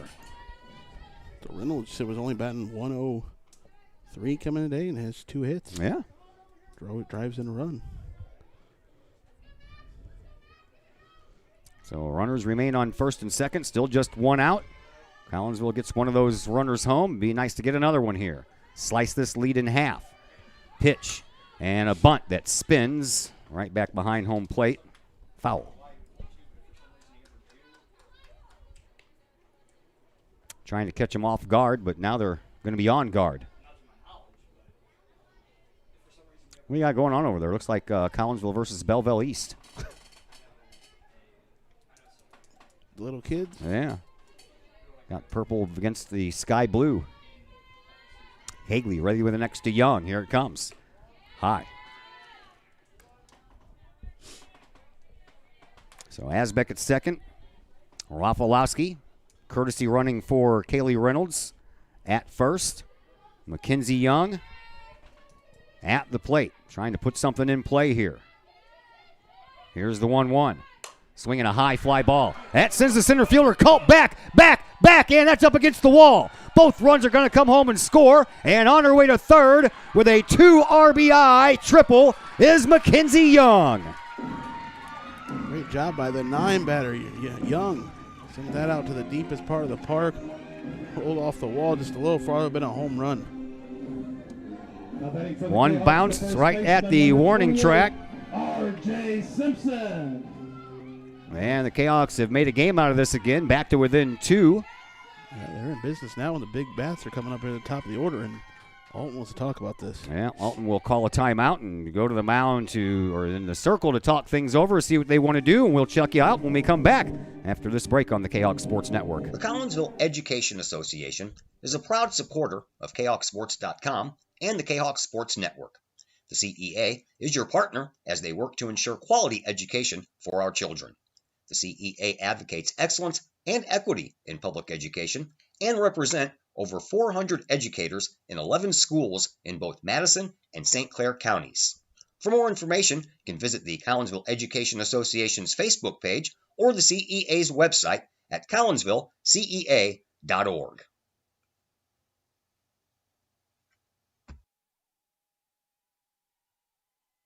R.J. Simpson will dig in back to the top of the order. Kahawks with 3 runs home here in this inning so far. R.J. has grounded out and walked. And she has an RBI opportunity here, and she fouls one back over the press box.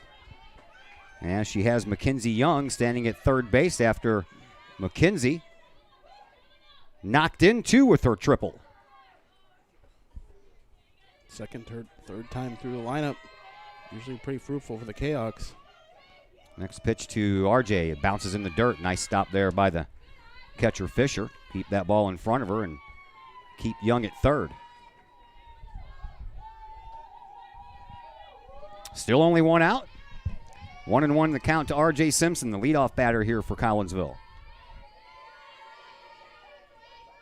Hagley ready with another pitch. Here it comes. Swinging a high fly ball out to left field. Flanagan is on the run, but it's the shortstop Plant that makes the play, and coming in from third is Mackenzie Young, and the Kahawks trail by 1. So that's a fly out to the shortstop, fly out 6. RBI, yeah. Well, I tell you what, Plott ran a long way to get that ball. Flanagan, she was coming towards it. She could have made that play easy.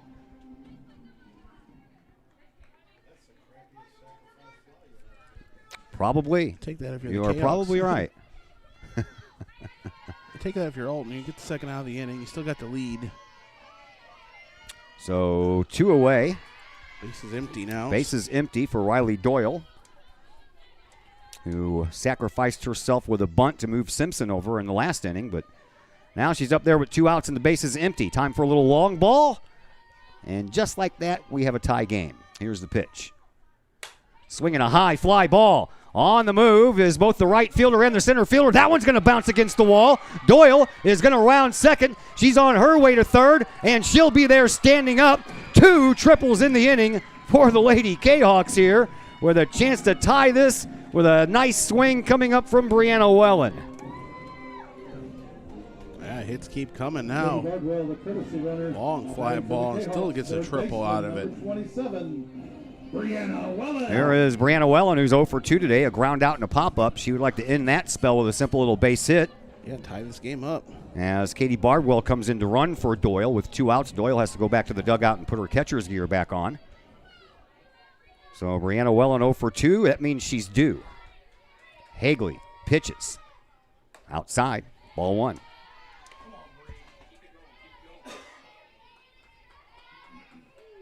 Hopefully she can turn this around. Was a little thrown off a little yesterday with a pitching there from the East St. Louis pitcher. Didn't fare too well, and 2 outs here to start today.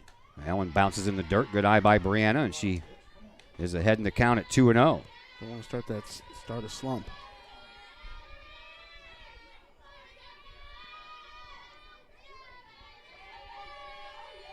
Kahawks came into this inning with only 2 hits. They now have 7. Swinging a foul ball off of the catcher's mask. After Gassman grounded out, Butcher, Asbeck, and Reynolds all had singles. Reynolds single scored a run. Then Mackenzie Young knocked in 2 with a triple. And then a sacrifice fly by R.J. Simpson knocked in another run. And now Riley Doyle with a triple.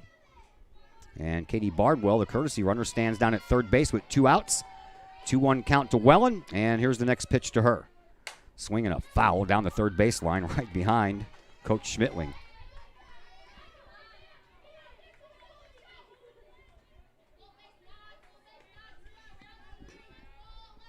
Two.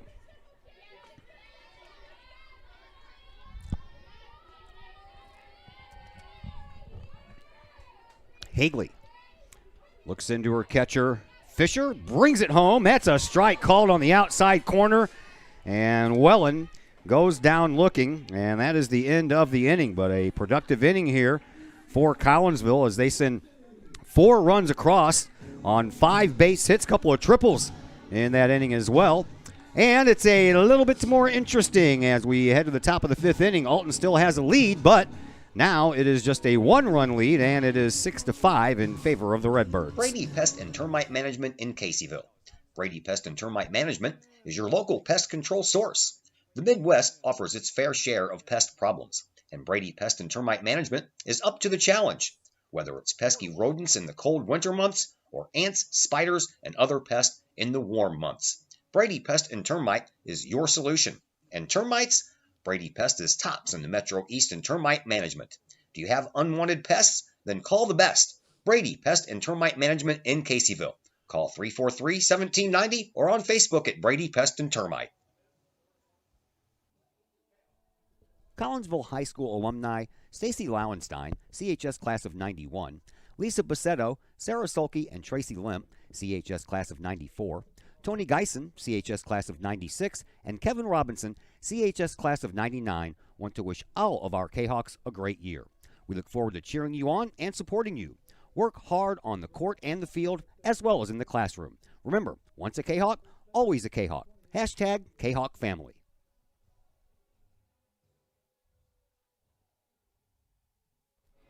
First baseman Olivia Ducey leads things off here for Alton in the top of the 5th. They're in the 5th in O'Fallon as well, and the Kahawk baseball team has themselves a 4-1 lead as Ducey plops another one down out in shallow left field, and she is on with a hit, and she's been on base back-to-back at bats after a strikeout in the first inning. And now we're going to have a timeout called. I tell you what, though, these Alton Lady Redbirds have been living large today on little soft base hits that just find these little spots out in the outfield. A couple hits up the middle, and then the rest have been little flares that have just fallen in where nobody's at. Yeah, back-to-back base hits by Evola and Kiger to start this game off with were squarely hit right up the middle, and since then, dying coils into the outfield everywhere around here. Coach comes out here and says, hey, we just had the big inning. We're back in this. Let's not go down the rabbit hole again here and give Alton a big inning with this leadoff hit. Yeah, don't want to make it easy on them, that's for sure. And a bunt foul straight back to the screen will send everybody back to where they were. That's Lauren O'Neill at the plate. She's been a strikeout victim both times to the plate today, both swinging.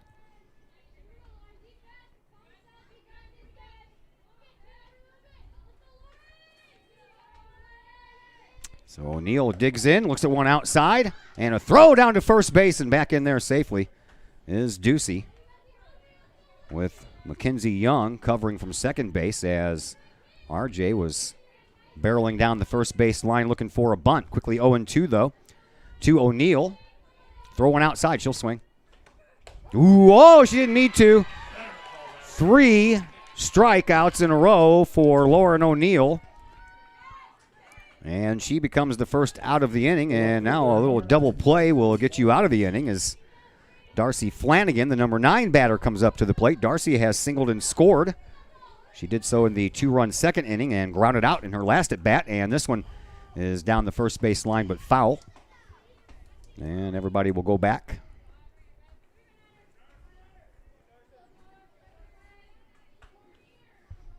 Audrey Evola in the on-deck circle. She's 2 for 3 today with 2 base hits and a couple of runs scored.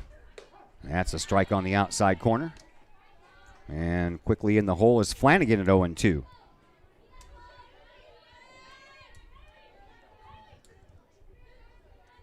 Butcher looks into Doyle. She's ready to go with the next. Here it comes. Swinging a high fly ball. On the move is Gassman. She's not going to get there. That one's going to bounce up against the wall. Around and making her way to third base is Ducey. She's going to be held up there.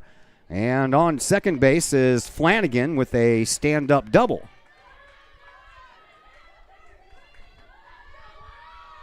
Back to the top of the order for the Redbirds. Third base. So we go back to the top of the order, and Audrey Evola will get a chance to bat with an RBI opportunity here. Gassman playing a bit shallow and way to the right. Probably wouldn't have got to it anyway, but another big hit there for Alton. Yep. 11th hit for Alton here this afternoon as well. Volo looks at a strike. And with runners on second and third and one out, a strikeout would be nice here.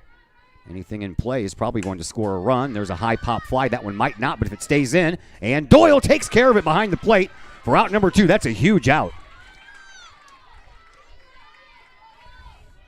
Huge out. The leadoff hitter batting there. Pops one up. She wants to get that one out of play. Doyle, good stand-up catcher, is going to make that catch. Well, she is, and here's Emma Kiger. Kiger, you know what? I'd almost walk her right now. Yeah. She's 3 for 3. She scored 3 runs. I would almost walk her. Well, not much. Ooh, swing and a miss and an off-speed pitch. Fooled her there. I don't know if you want to face the next batter either. I know. She's got 3 RBIs. Yeah, on a double and a single. To pick your poison time, right? So I guess they're going to go ahead and choose to pitch to Kiger. And if she's looking fastball every time up, those off-speed pitches will fool her, and it's number 2 in a row there. And Collinsville 1 strike away from getting out of this inning with no further damage done. And a huge momentum booster heading into the bottom of the 5th.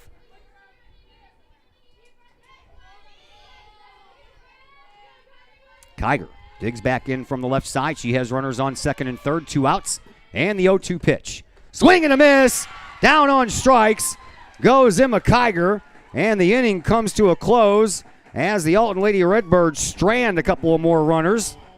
They have stranded 8 runners here this afternoon, and that has helped Collinsville stay in this game. It's a 1-run lead for the Lady Redbirds, and we'll see if that momentum can shift to the bottom of the 5th inning as the Kahawks come up trailing just by 1 run Your here home on the is Kahawks where you feel Sports happy, Network. safe, and secure. So if you see signs of foundation problems like cracks or uneven floors, worrying is natural, and getting it fixed is crucial. Woods Basement Systems understands. We've been solving foundation worries since 1986. Woods experts have the training and equipment to make permanent repairs. So stop worrying, because with Woods, it's fixed forever. Foundation problems don't get better with time, they get better with Woods, the all things basement-y experts. Call or go to woodsbasementsystems.com today.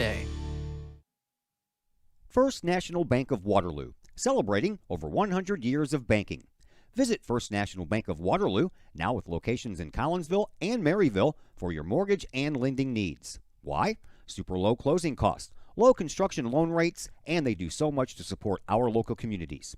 When you need a loan, call Bill Metzger at First National Bank of Waterloo at 345-1121, or visit them with their new locations in Collinsville and Maryville, or online at fnbwaterloo.com. First National Bank of Waterloo, member FDIC, equal housing lender.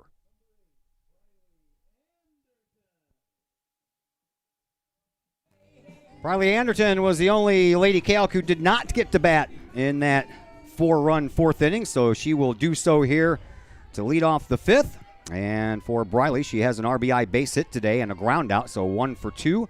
And the first one from Hagley is outside and low, ball 1.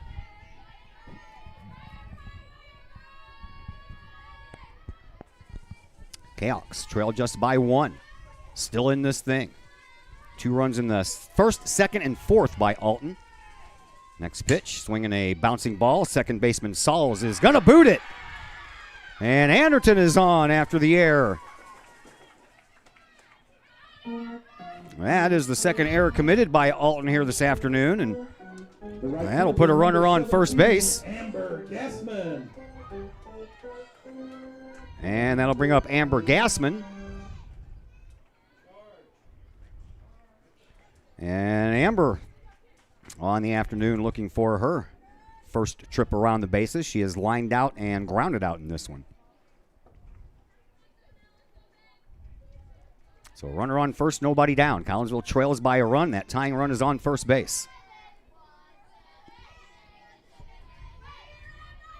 Hagley looks into Fisher. She's ready to go, and here's the pitch. Outside, hits the corner. Strike 1.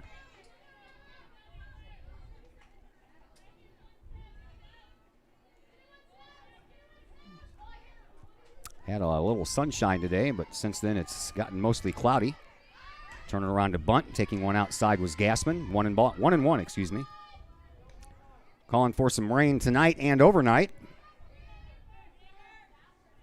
But nothing while most folks are awake tomorrow, so looks like I'll get a night of washers in again. That's always a plus. Swinging a shot to the third baseman. She knocked it down, but everybody's going to be safe. And I tell you what, if she wouldn't have knocked it down, that would have been a screamer down the line. Might have rattled around in the corner for a while. But the first two have reached base here for Collinsville. Might have been a step back. Did you give her an error on that? Yeah. Back-to-back errors. Should have been a step back. She might have lined it right into her Yeah. glove. Yeah. So runners on first and second. Nobody out for Kendra Butcher. Can help herself out here. She turns around to bunt and just got a piece of it. Strike one. Butcher has grounded out, and then she singled and scored in that 4-run fourth inning. She started the hit parade after Gassman grounded out. Anderton's at second, Gassman's at first. Here's the pitch to Butcher, and this time she does not throw around a bunt. And safe! What a nice play by Anderton. The throw down for Evola. She got it in plenty of time, but she had to spin around to apply the tag. Anderton was already on the ground sliding underneath the tag. Heads up base running there by the Kahawks. Both runners move up on the double steal. Great aggressive play there. Going for the steal. 1-1 count to Kendra Butcher.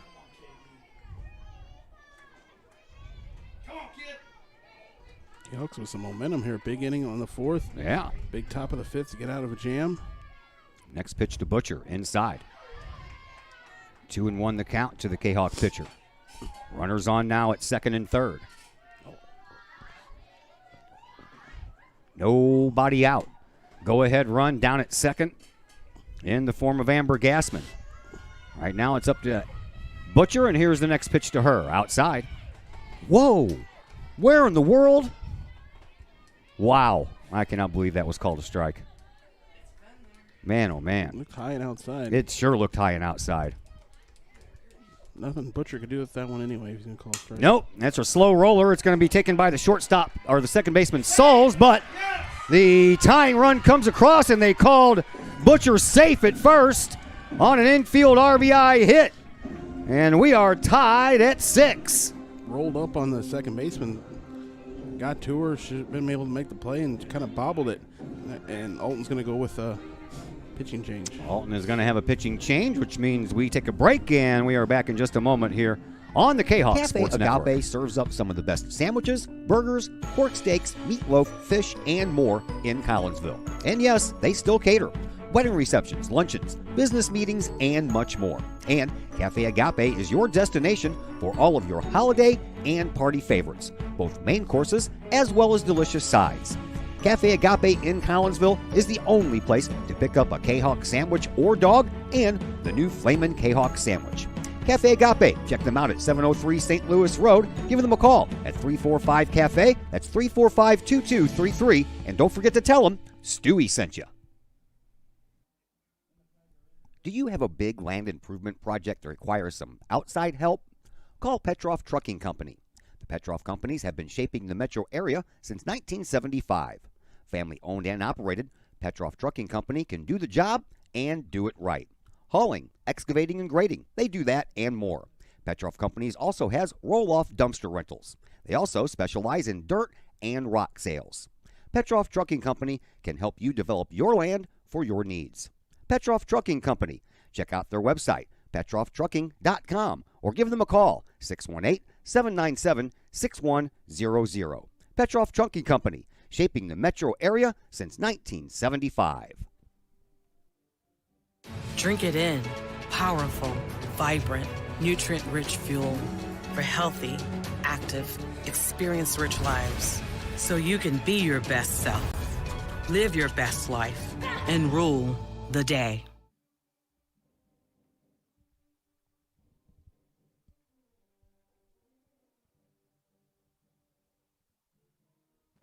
Back here at the Collinsville Sports Complex, Todd Duke and Chris Kettler are along with you as we have a pitching change here for the Alton Lady Redbirds as they bring in Emma Kiger, who was the designated player. And she'll remain in the game at that batting order as well. And Emma on the year, this is her 13th appearance. She is 2-1 with a 1.16 earned run average in 36 and a third innings pitched, and she has struck out 30 and walked 10 this year. And the first batter she will face will be Jerica Asbeck. Kiger ready to pitch.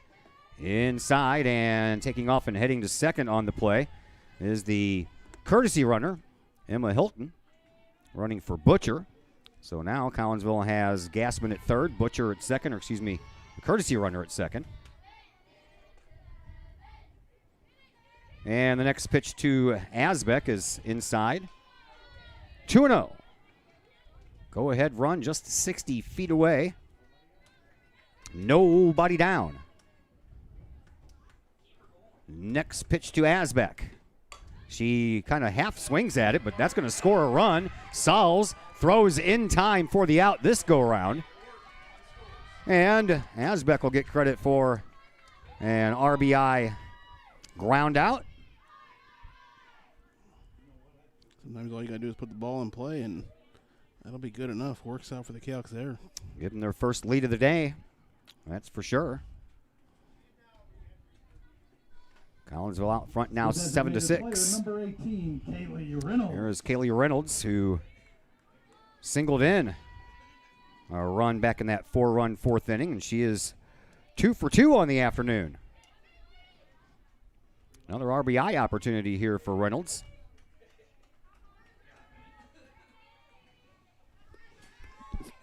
Umpire got a little house cleaning there because he's technically re-entering.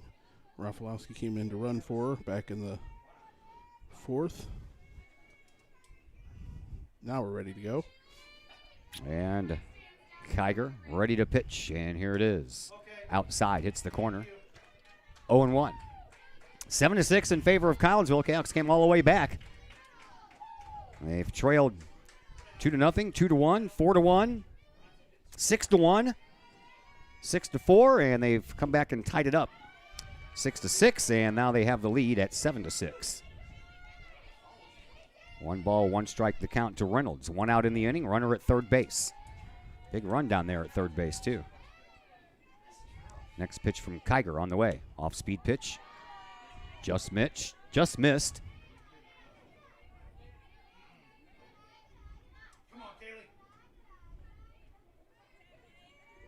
Reynolds ready to go. Swinging a foul ball back to the screen.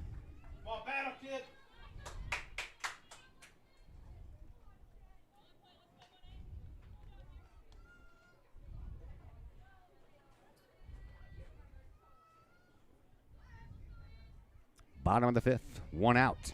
Reynolds trying to drive home the runner from third. Kahawks' first lead of the afternoon came in this inning, trying to extend it, and a foul ball just over the Alton dugout. 2-2.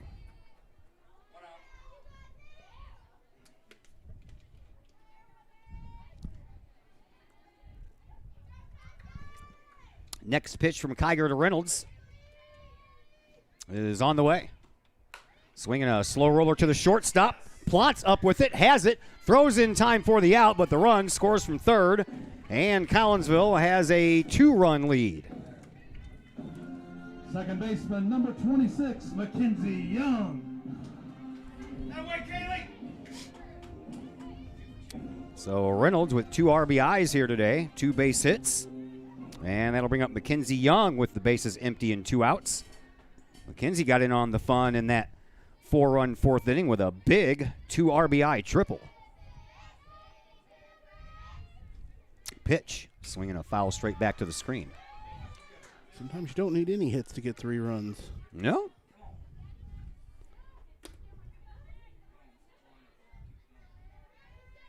Exactly what the Kahawks have done here and taken this lead.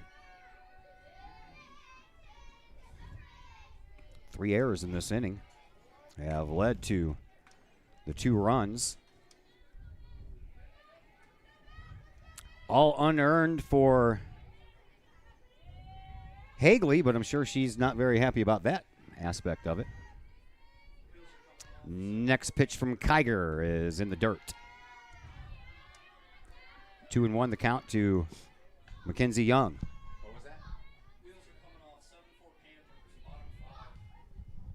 Fallon has come back and now lead the Kahok baseballers 7-4 in the bottom of the 5th.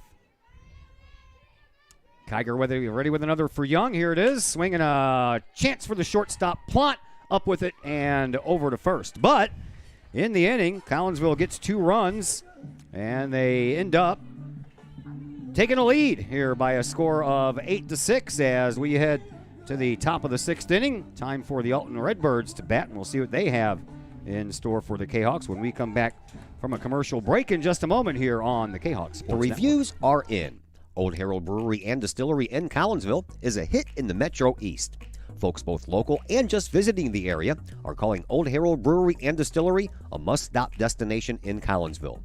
Old Herald Brewery and Distillery in Collinsville is located at 115 East Clay Street in Collinsville and is home to one of the only restaurants in the state with their own brewery and distillery that produces some of the best brews and spirits in the industry. And the food? All created by an in-house chef using local ingredients that will please any palate.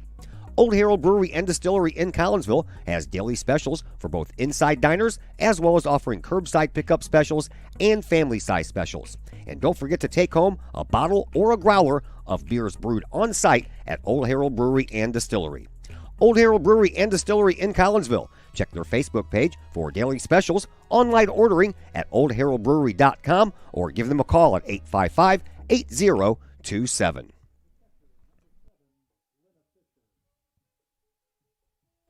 Alton's catcher, Lena Fisher, will lead things off here in the top of the 6th inning with Collinsville now out front by a score of 8-6. Fisher has 3 RBIs to her credit this afternoon on a RBI single and a 2 RBI double. The double came back in the 2nd. She did fly out to Jerica Asbeck in left field back in the 1st. And the first pitch is in there for a strike. Kahawks come all the way back, now trying to hold and pick up another Southwestern Conference win. Whoa. You know what? It doesn't even surprise me anymore what this guy calls. He is all over the place. With the umpire Sunday night in the Cardinal game. Yeah. That's a bouncing ball that's going to spin foul. 1 ball, 2 strikes the count to Fisher. Hagley is on deck, who is now the designated player. And Alyssa Sauls, the second baseman, will all bat here in this inning for Alton. Butcher, here comes the 1-2. Outside, 2-2.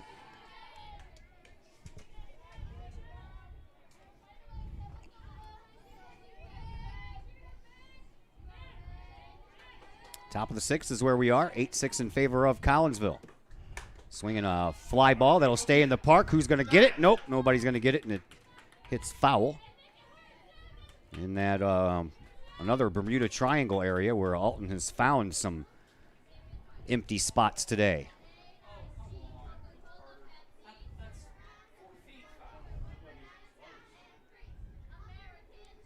Sure that was foul? I don't honestly know how you can tell. It doesn't seem to be a line. No, there doesn't seem to be a line. It disappears in the grass and then reappears on the warning track, but it was foul. And that one's foul too. Count stays 2-2. Don't know what. Just get a can of spray paint and you go down the line there. I could do it. I could have that done in 10 minutes. I mean, I don't know. I don't know either. Might not be straight, but I can do it. Well, you get a string and, you know. Yeah, I'd still mess it up. I'm not very artistic. Here is Anderton. Oh, took a weird bounce. Yeah, she waited for it, and it took a bounce and jaunted off to her right.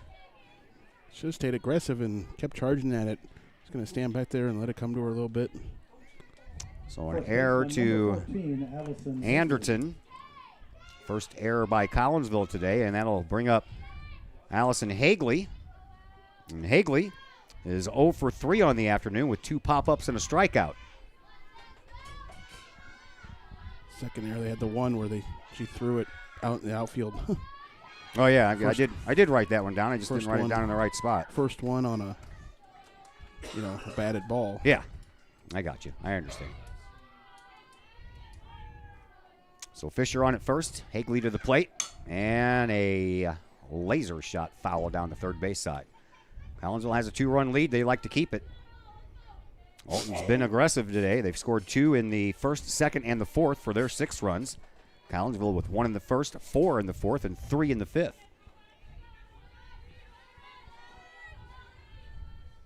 Hagley awaits another from Butcher. Here it is. Another foul. Count stays at 0-2.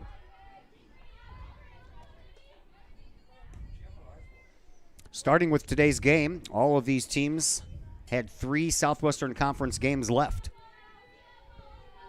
Belleville East is playing Belleville West today in a makeup game from last Tuesday's rain out. That was a nice stab there by Riley Doyle. I don't know how she got a glove on that one, but she did to keep it from going back to the fence. We only have one? Huh? Don't we only have one, Belleville East? We have Alton today, and yeah, Belleville East.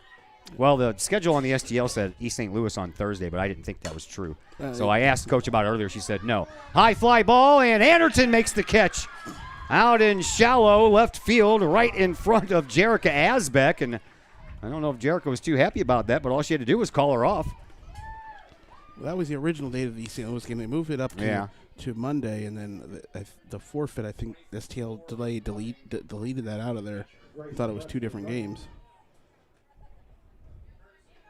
So I think they're reflecting that, not reflecting that forfeit. Yeah, I wrote that down on my list without asking Coach about it first, but I did ask her when I got here, and I never erased it.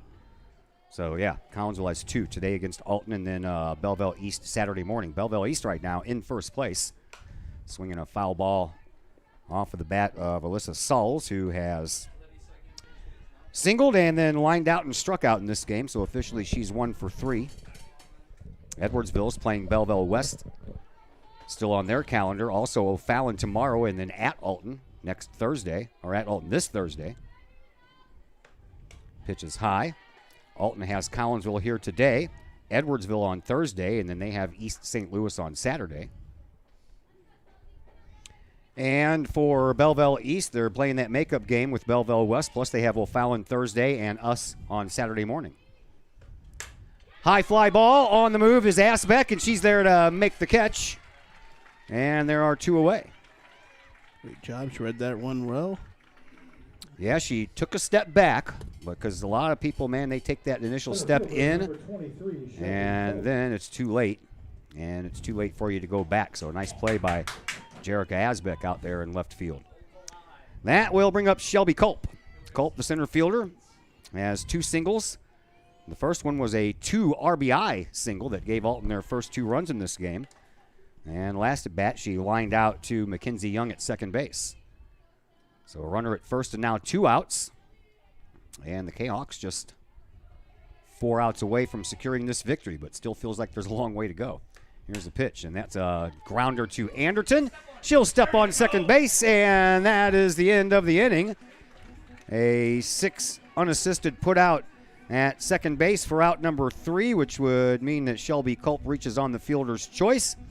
And that will take us to the bottom of the 6th inning with Collinsville still leading this one by a score of 8-6. And we'll see if the Kahawks want to add on some more runs in their home half of the 6th, and we'll find out in just a moment here on the Kahawk Times Sports Tribune, Network. Madison County's longest-running leading independent newspaper.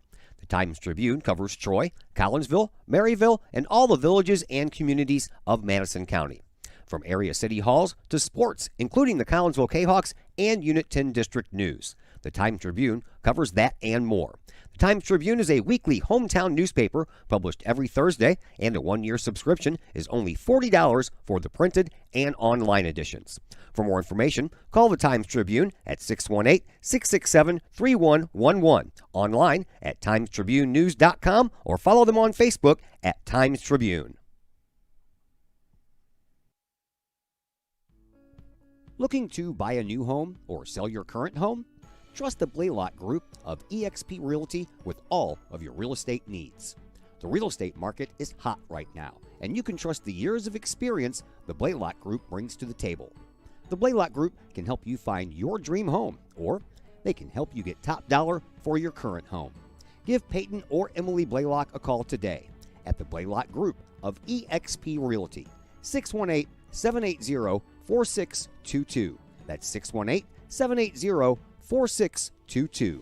The Blaylock Group of eXp Realty.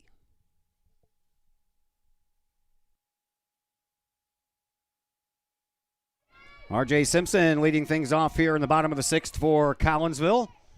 And R.J. looks at one inside, but it's called a strike. This dude is all over the place, man. I'm telling you what. R.J. on the afternoon, grounded out, walked, and a sacrifice RBI in the 4th. That was a big sacrifice RBI in the 4th. Yeah, it's a strike called on the outside corner. I'm telling you, man. That was about 5 inches inside on the first strike and about 5 inches outside the plate on the last strike.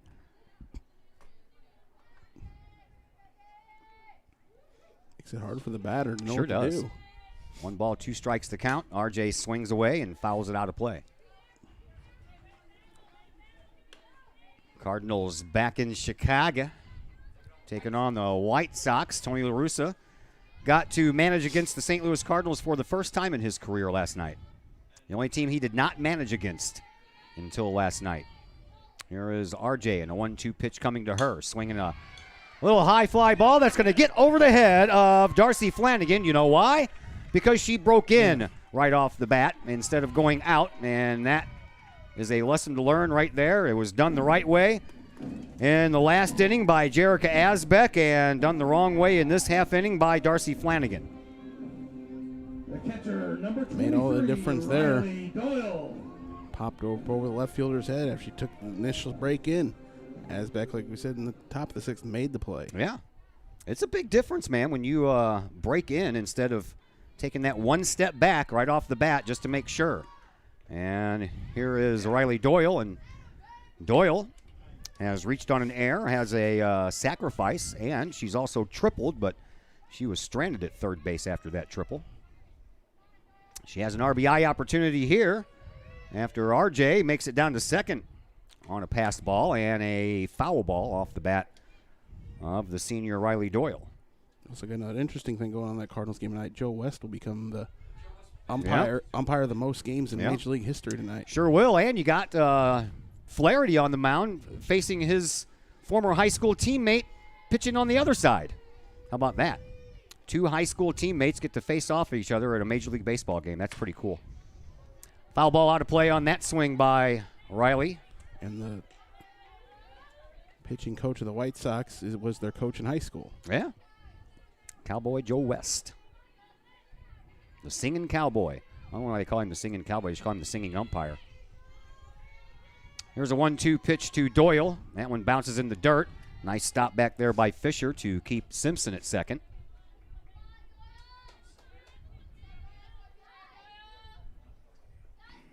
Riley looking for something to drive here and give her team a 3-run lead. I want to add on here, Alton has had them 2-run innings all day. Yeah. Foul ball back to the screen. This has been a fun game. That's for sure. Down 6-1, and they battled back and took the lead on an inning where they didn't get a hit. Yeah. That's interesting. That's the way that this game of ball goes sometimes. Oh, come on, man. God. I cannot believe he called that. Yeah, I can. What am I saying? That's just.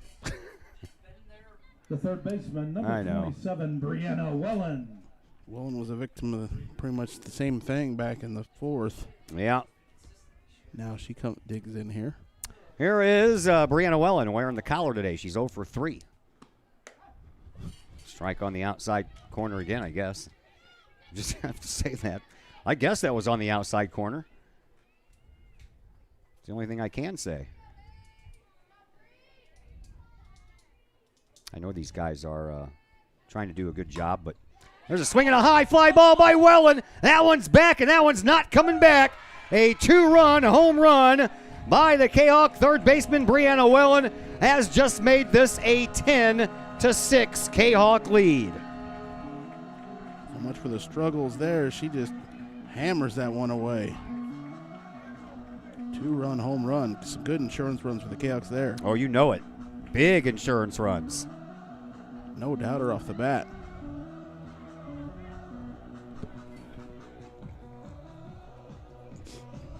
So with 1 out in the inning and 2 runs home, Riley Anderton will now bat with the bases empty.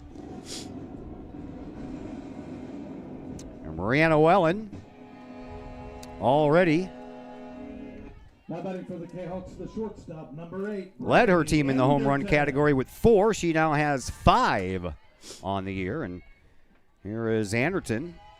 Reached on an error and came around to score in that 3-run 5th inning. Pitch from Kiger on the way. Hits the outside corner that's in the left-hander's batter's box.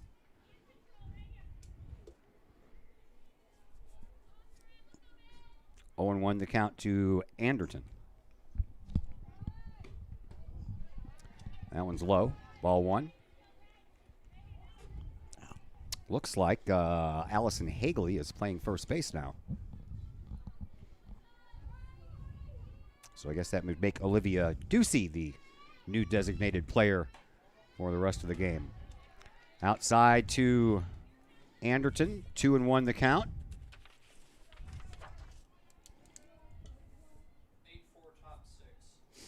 Well, fouling up 8-4, top of the 6th over Collinsville in the world of high school baseball.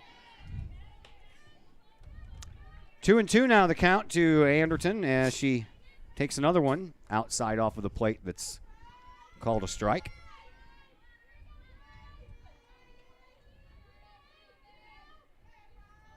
And the next pitch. Everybody's holding their breath, thinking he's going to call it a strike. I think once the catcher got up and full count to Anderton. And the next pitch from Kiger on the way. Swinging a chance for the third baseman. Took a bad hop right over her shoulder. She was there in a perfect position. Not her fault. That's a base hit. The right fielder, number 17, Amber Gassman. So Amber Gassman will come up now with a runner on first and 1 out.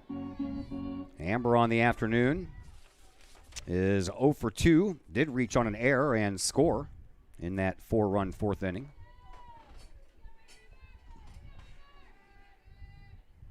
Or excuse me, the 3-run 5th. Popped it up, and that's going to head into no man's land. That's trouble. Oh, what a nice diving grab by Shelby Cope out in center field. That's a major league diving stop there of a fly ball, 2 away. Didn't think she could get to that one at all and laid out at the last second and snow coned it. Got to put a star next to that one. So 2 away for Kendra Butcher. Kendra reached on an error and scored in the last inning. Also singled and scored in the 4-run 4th inning. And she looks at one on the inside corner for a called strike. So 2 away. Anderton on first base. Hoping Butcher can send her around the base paths. Kiger looks in, has her sign, brings it home. A little low. 1 and 1.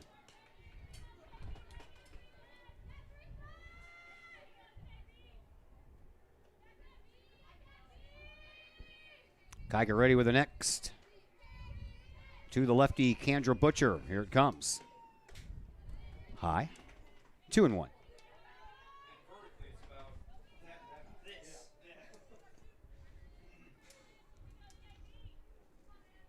Another pitch from Kiger to Butcher is on the way. 3 and 1. Jerica Asbeck waits on deck, hoping to get a chance to bat here in this bottom of the 6th. Kiger, another one coming for Butcher. Swinging a foul ball over the press box, and it'll be a full count.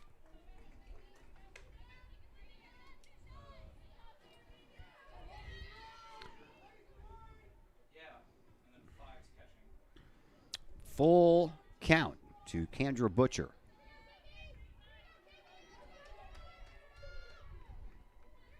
Kiger pitches.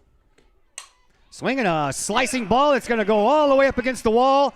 And Anderton is going to come all the way around and score. And on her way to third base is Kendra Butcher with a stand-up RBI triple. Another triple in the game for the Kahawks. That was a good piece of hitting. Sure was. Ball was a little outside. She took it that way. And picks up an RBI in the process. And Collinsville now leads 11-6. Waited on it enough there and Drove the opposite way.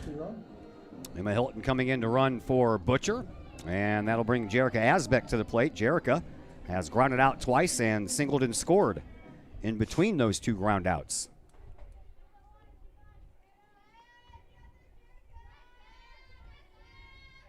First pitch to Asbeck, swing and a miss.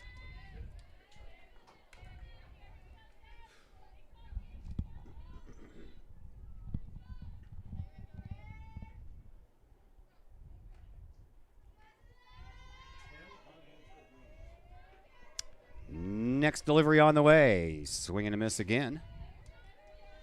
Yep, you're down 6-1 and had 10 straight runs. Yeah, 10 unanswered runs. Only 1 run through the first 3 innings and 10 in the next 3. Helps when you go a second and third time through the lineup. Oh, yeah. Get used to the pitcher, plus the pitcher's arm gets a little worn out. They force the team into their second pitcher after that.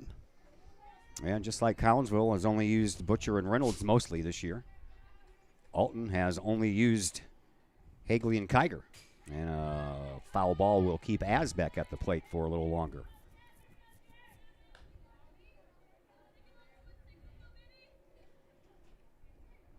Asbeck looking for a little poke here to send another runner home. Kahok's up by 5. Wouldn't mind being up by 6. Here's the pitch. Oh, strike 3 called. Asbeck down on strikes for the first time this afternoon. That becomes the 3rd out of the inning. But in the inning, Collinsville gets 3 more runs across. The big one was a 2-run home run by Brianna Wellen. And we will head now to the top of the 7th.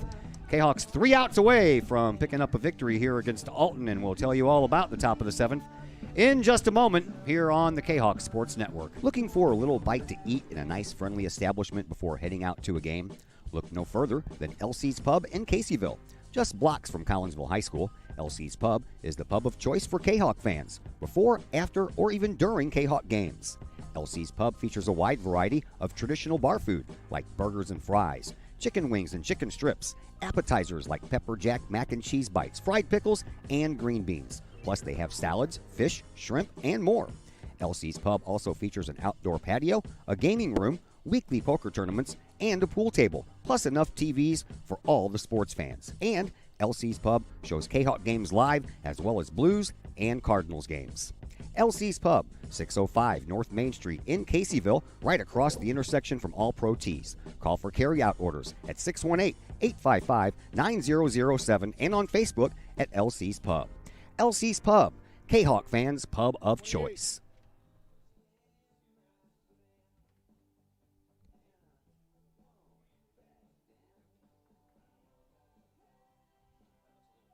Leading off the top of the 7th inning for the Redbirds, the first baseman, number 28, Olivia Ducey. Olivia Ducey will lead things off here for Alton, as we have made it to the top of the 7th. Sorry if things look a little dark. This camera is a web camera, and the last couple of times I've used it, it's been bright and sunny outside. Now that the clouds have moved in, it's looking a little dark here on my screen. I'm hoping everybody else can still see here on their screen. No, it's pretty dark. Yeah, I see that. See if I can try to take care of that a little bit here.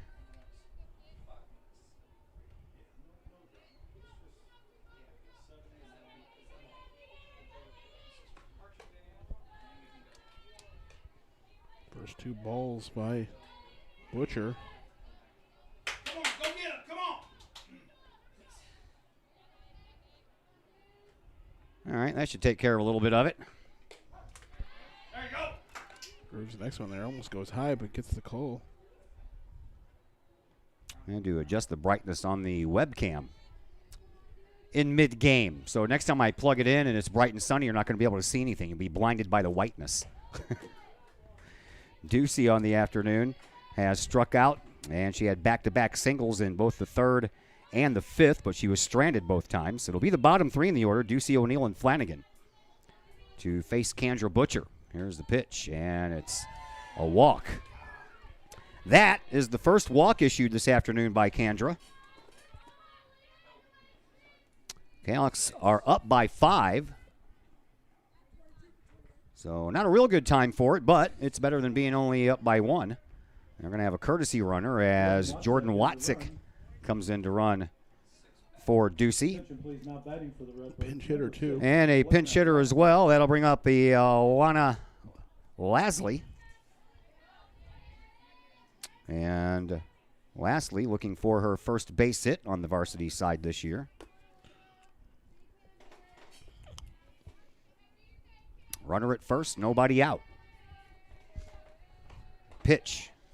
Ball. Lastly comes in here to bat for O'Neill, who struck out 3 times, so going to change that up is Alton.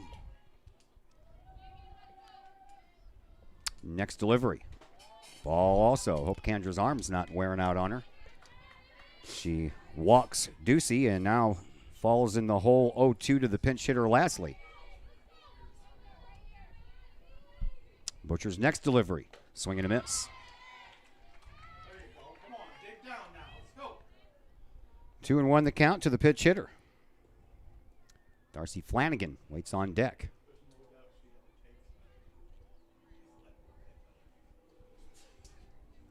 I think she had the take sign on all the way and swung at a pitch she wasn't supposed to swing at.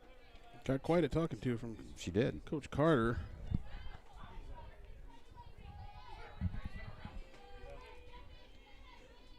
Next delivery on the way, and that one's in the dirt, 3-1. Loose her bat here. Yeah, I don't think I've seen that happen before. Yeah, but Butcher's struggling with her command there, and yeah, all of a sudden goes swinging at 2-0 pitch. That's on the inside corner for a called strike, and it's a full count.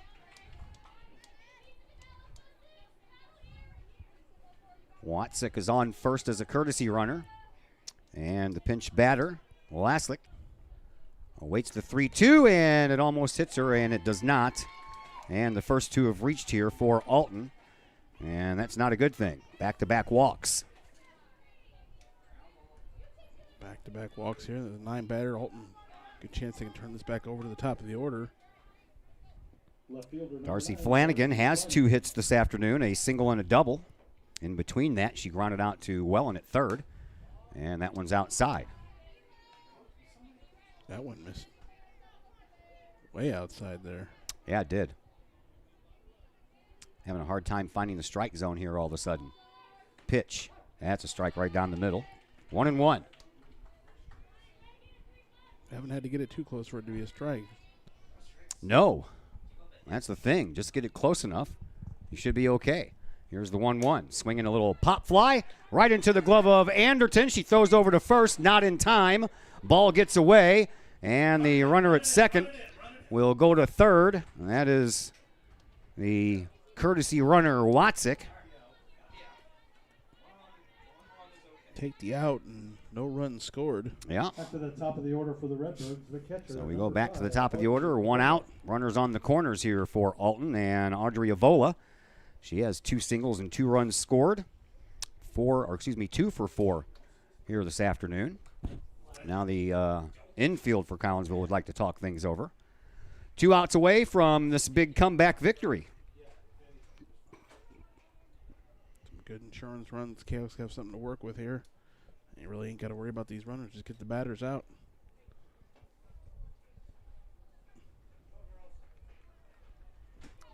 Conversation is over.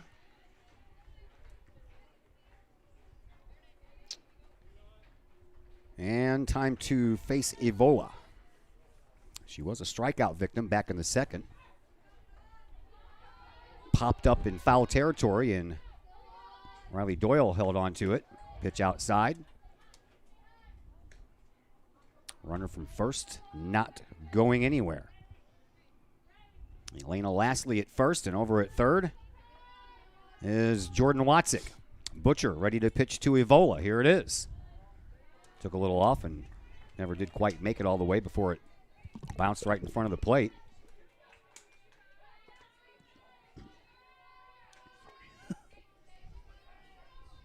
Trying to spare everybody the gurgling sound.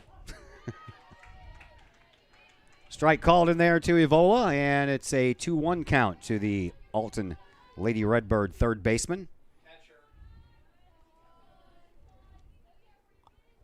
Butcher brings the next one home. Swinging a pop fly. It's going to stay in play. R.J. Reynolds is going to try to chase for it, but it hits the rooftop of the first base dugout here. So it is 2-2 now, the count to Evola. Strikeout would be good. Double play to end this game would be even better. Butcher ready with the 2-2. Here it is. Up high. Full count.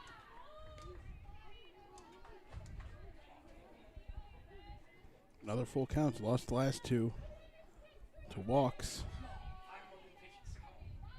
Butcher looks in, looking for a strike, and instead it's a ball high. And 3 walks here in this inning has loaded the bases for the Alton Redbirds.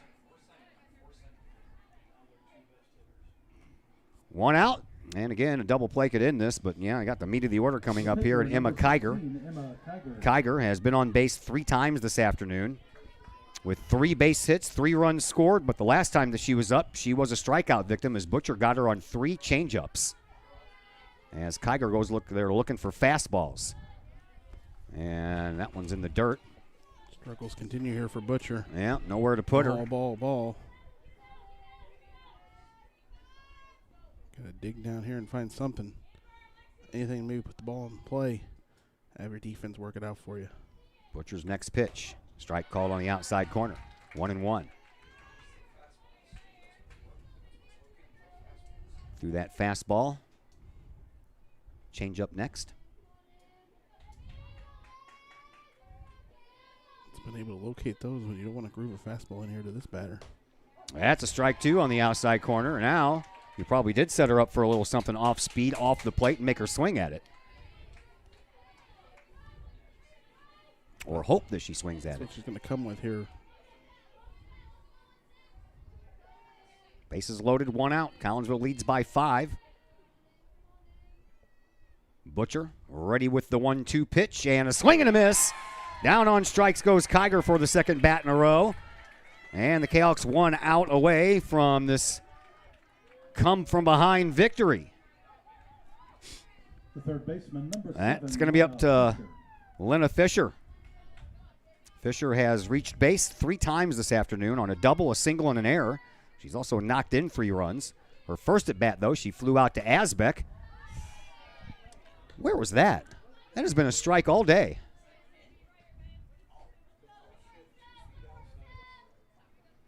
Fisher waits another from Butcher. Here's the 1-0. That's down the middle for a 1-1 count.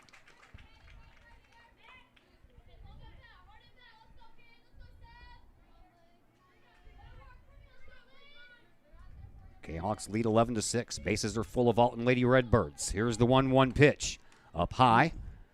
And ducking out of the way was Fisher. Good thing she did, or that would have been a run. 2-1 the count. Butcher ready with another to Fisher. Here it is. Swinging a foul at the plate, so 1 strike away from ending this one. All you need, 1 more strike. 2-2 the count. 2 outs in the inning, bases loaded. And Butcher wants to end it right here. Here's the pitch. Outside, ball 3. Another 3-2 count. Been a lot of those this inning. All 3 runners have gotten on them 3-2 counts. Ball 4 walked. Butcher has to put one down the middle of the plate. Here's the 3-2. She does. That's a strike called, and that's the game, folks. Down 6-1. Collinsville storms all the way back and wins this thing by a score of 11-6. Wow, what a game on senior night here for the Collinsville Lady Kahawks, as they have come all the way back and won this one by a score of 11-6. That brings us into our post-game show, brought to you by Cullip Jennings Florist. Cullip Jennings Florist, a staple here in the Collinsville area, has been for generations. You can give them a call at 344-0404. Check them out online. They have a new website. It's now at cullipjennings.net. Big win for the Collinsville Kahawks here this afternoon. We're back to tell you all about it in just a moment on the Kahawk Sports Network. Cullip Jennings Florist. a Collinsville original since 1939. Collip Jennings Florist has a wide variety of green and blooming plants, specializing in all designs, from traditional to trend settings. Collip Jennings Florist is of course your place for beautiful flowers, suitable for any occasion. From anniversaries to birthdays, graduations to weddings, Collip Jennings Florist is there for any life's major moments. Collip Jennings Florist, 517 West Clay Street in Collinsville. Call 344-0404 or online at collipjennings.com. Code 3 Barbecue Supply, home of Code 3 Spices, is first responder owned by proud Kahok alums. Located at 302 East Main Street, Code 3 Barbecue Supply is your home for one-of-a-kind everything barbecue headquarters, providing the best American-made barbecue grills, smokers, rubs, sauces, accessories, and cooking expertise from professional barbecue experts. Code 3 Spices provides award-winning rubs and sauces and donates 25 cents a unit sold to first responder and military organizations to aid the fallen and assist with suicide prevention and PTSD awareness. Stop on by. See the guys at Code 3 Barbecue Supply for all of your cooking and grilling needs. Code 3 Barbecue Supply, home of the Memphis in May first place world champion Patriot sauce. Learn more about their products and mission in giving back to those who serve at code3spices.com. Ogle Auctions in Collinsville, your place for online auctioning. Go to ogleauctions.com to check out the week's items up for auction. Ogle Auctions deals in everyday items like board games, t-shirts, clocks, antique items, and more, to collectible items. Anyone in the market for, say, a trolley? Or maybe you're into more treasure troves like vinyl albums, cars, or motorcycles. And Ogle Auctions is always on the lookout for more auctionable items. Ogle Auctions of Collinsville. Auctions every Sunday at 7 p.m. Check them out at www.ogleauctions.com or call Kim or Mike Ogle at 618-218-2117. Just because we're adults doesn't mean we don't have toys, am I right? If your adult toys consist of boats, campers, or RVs, then you need to call the GASA storage team of professionals. Winter weather in the Midwest can be quite harsh, and finding a place to properly store those expensive toys for winter can be just as rough as a Midwest winter. That's where the GASA storage team comes in, with outdoor self-storage and covered storage for your toys. They even have tractor-trailer parking, conveniently located at Horseshoe Lake Road and 111 in Pontoon Beach. GASA Storage, for the safe storage of all of your toys. Contact the GASA storage team, gasastorage@gmail.com, or call today, GASA Storage Team, 618-797-6100. The people of Illinois welcome you. The folks in Collinsville, Illinois, well, they want you to stick around for a while and enjoy the sights, the fun, the food, and of course, the Collinsville Kahawks. The city of Collinsville is a proud supporter of the Collinsville Unit 10 School District. So welcome to Collinsville. Come on over, catch a Kahawks game, or enjoy some of the new places to eat, shop, and have fun. There's plenty to do for the young and the young at heart. Enjoy Christmas at the Collins House during the holidays, tunes at Bloom in the warm summer months, and more. There's plenty to do in Collinsville, so come on over for a bit. The folks in Collinsville would love to see you. For more information, go to www.collinsville.org. Collip Jennings Florist, a Collinsville original since 1939. Collip Jennings Florist has a wide variety of green and blooming plants, specializing in all designs, from traditional to trend settings.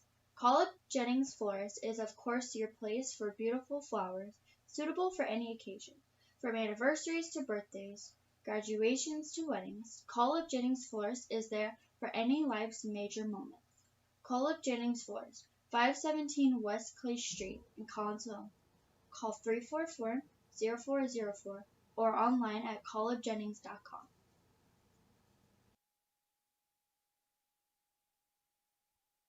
And we welcome you back into the Collip Jennings Florist post-game show here on the Kahok Sports Network. Kahawks win this one 11-6. Come all the way back to do it. Kahawks trailed 6-1 after the top of the fourth inning came around. Alton scored 2 in the first, 2 in the second, and 2 in the fourth. Collinsville got one of those back in the first, but it was 6-1. until the bottom of the fourth came around, and Collinsville sent across 4 runs in the fourth inning, 3 runs in the fifth inning, and end up on top of this one by a score of 11-6. That's the first time they've swept the 2 games from Alton in the same year since 2015. That was 6 years ago, so congratulations on the big comeback win. Alton, they get 6 runs on 13 hits. They commit 4 errors, and they left 12 base runners on base, including the bases loaded there in the top of the 7th inning. For the Kahawks, they get 11 runs on 11 hits, and they commit 2 errors and left 5 base runners on base. So that's going to do it for us here this afternoon. We have the day off tomorrow, and then we'll be back at it Thursday with a little baseball action. It's senior day for the baseball team's seniors on Thursday, and they'll be home against Granite City. Friday, we're at Kahok Stadium. And we'll be doing that because it's the Kahok Boys Track and Field Invitational. So we'll be there all day beginning just before 11 o'clock. And then Saturday we'll be right back here for a 10 a.m. first pitch as Collinsville takes on Belleville East in their last Southwestern Conference game of the year. So again, that's going to do it for us from here this evening. For Chris Kettler, my name is Todd Duke, and everyone enjoy the rest of your evening.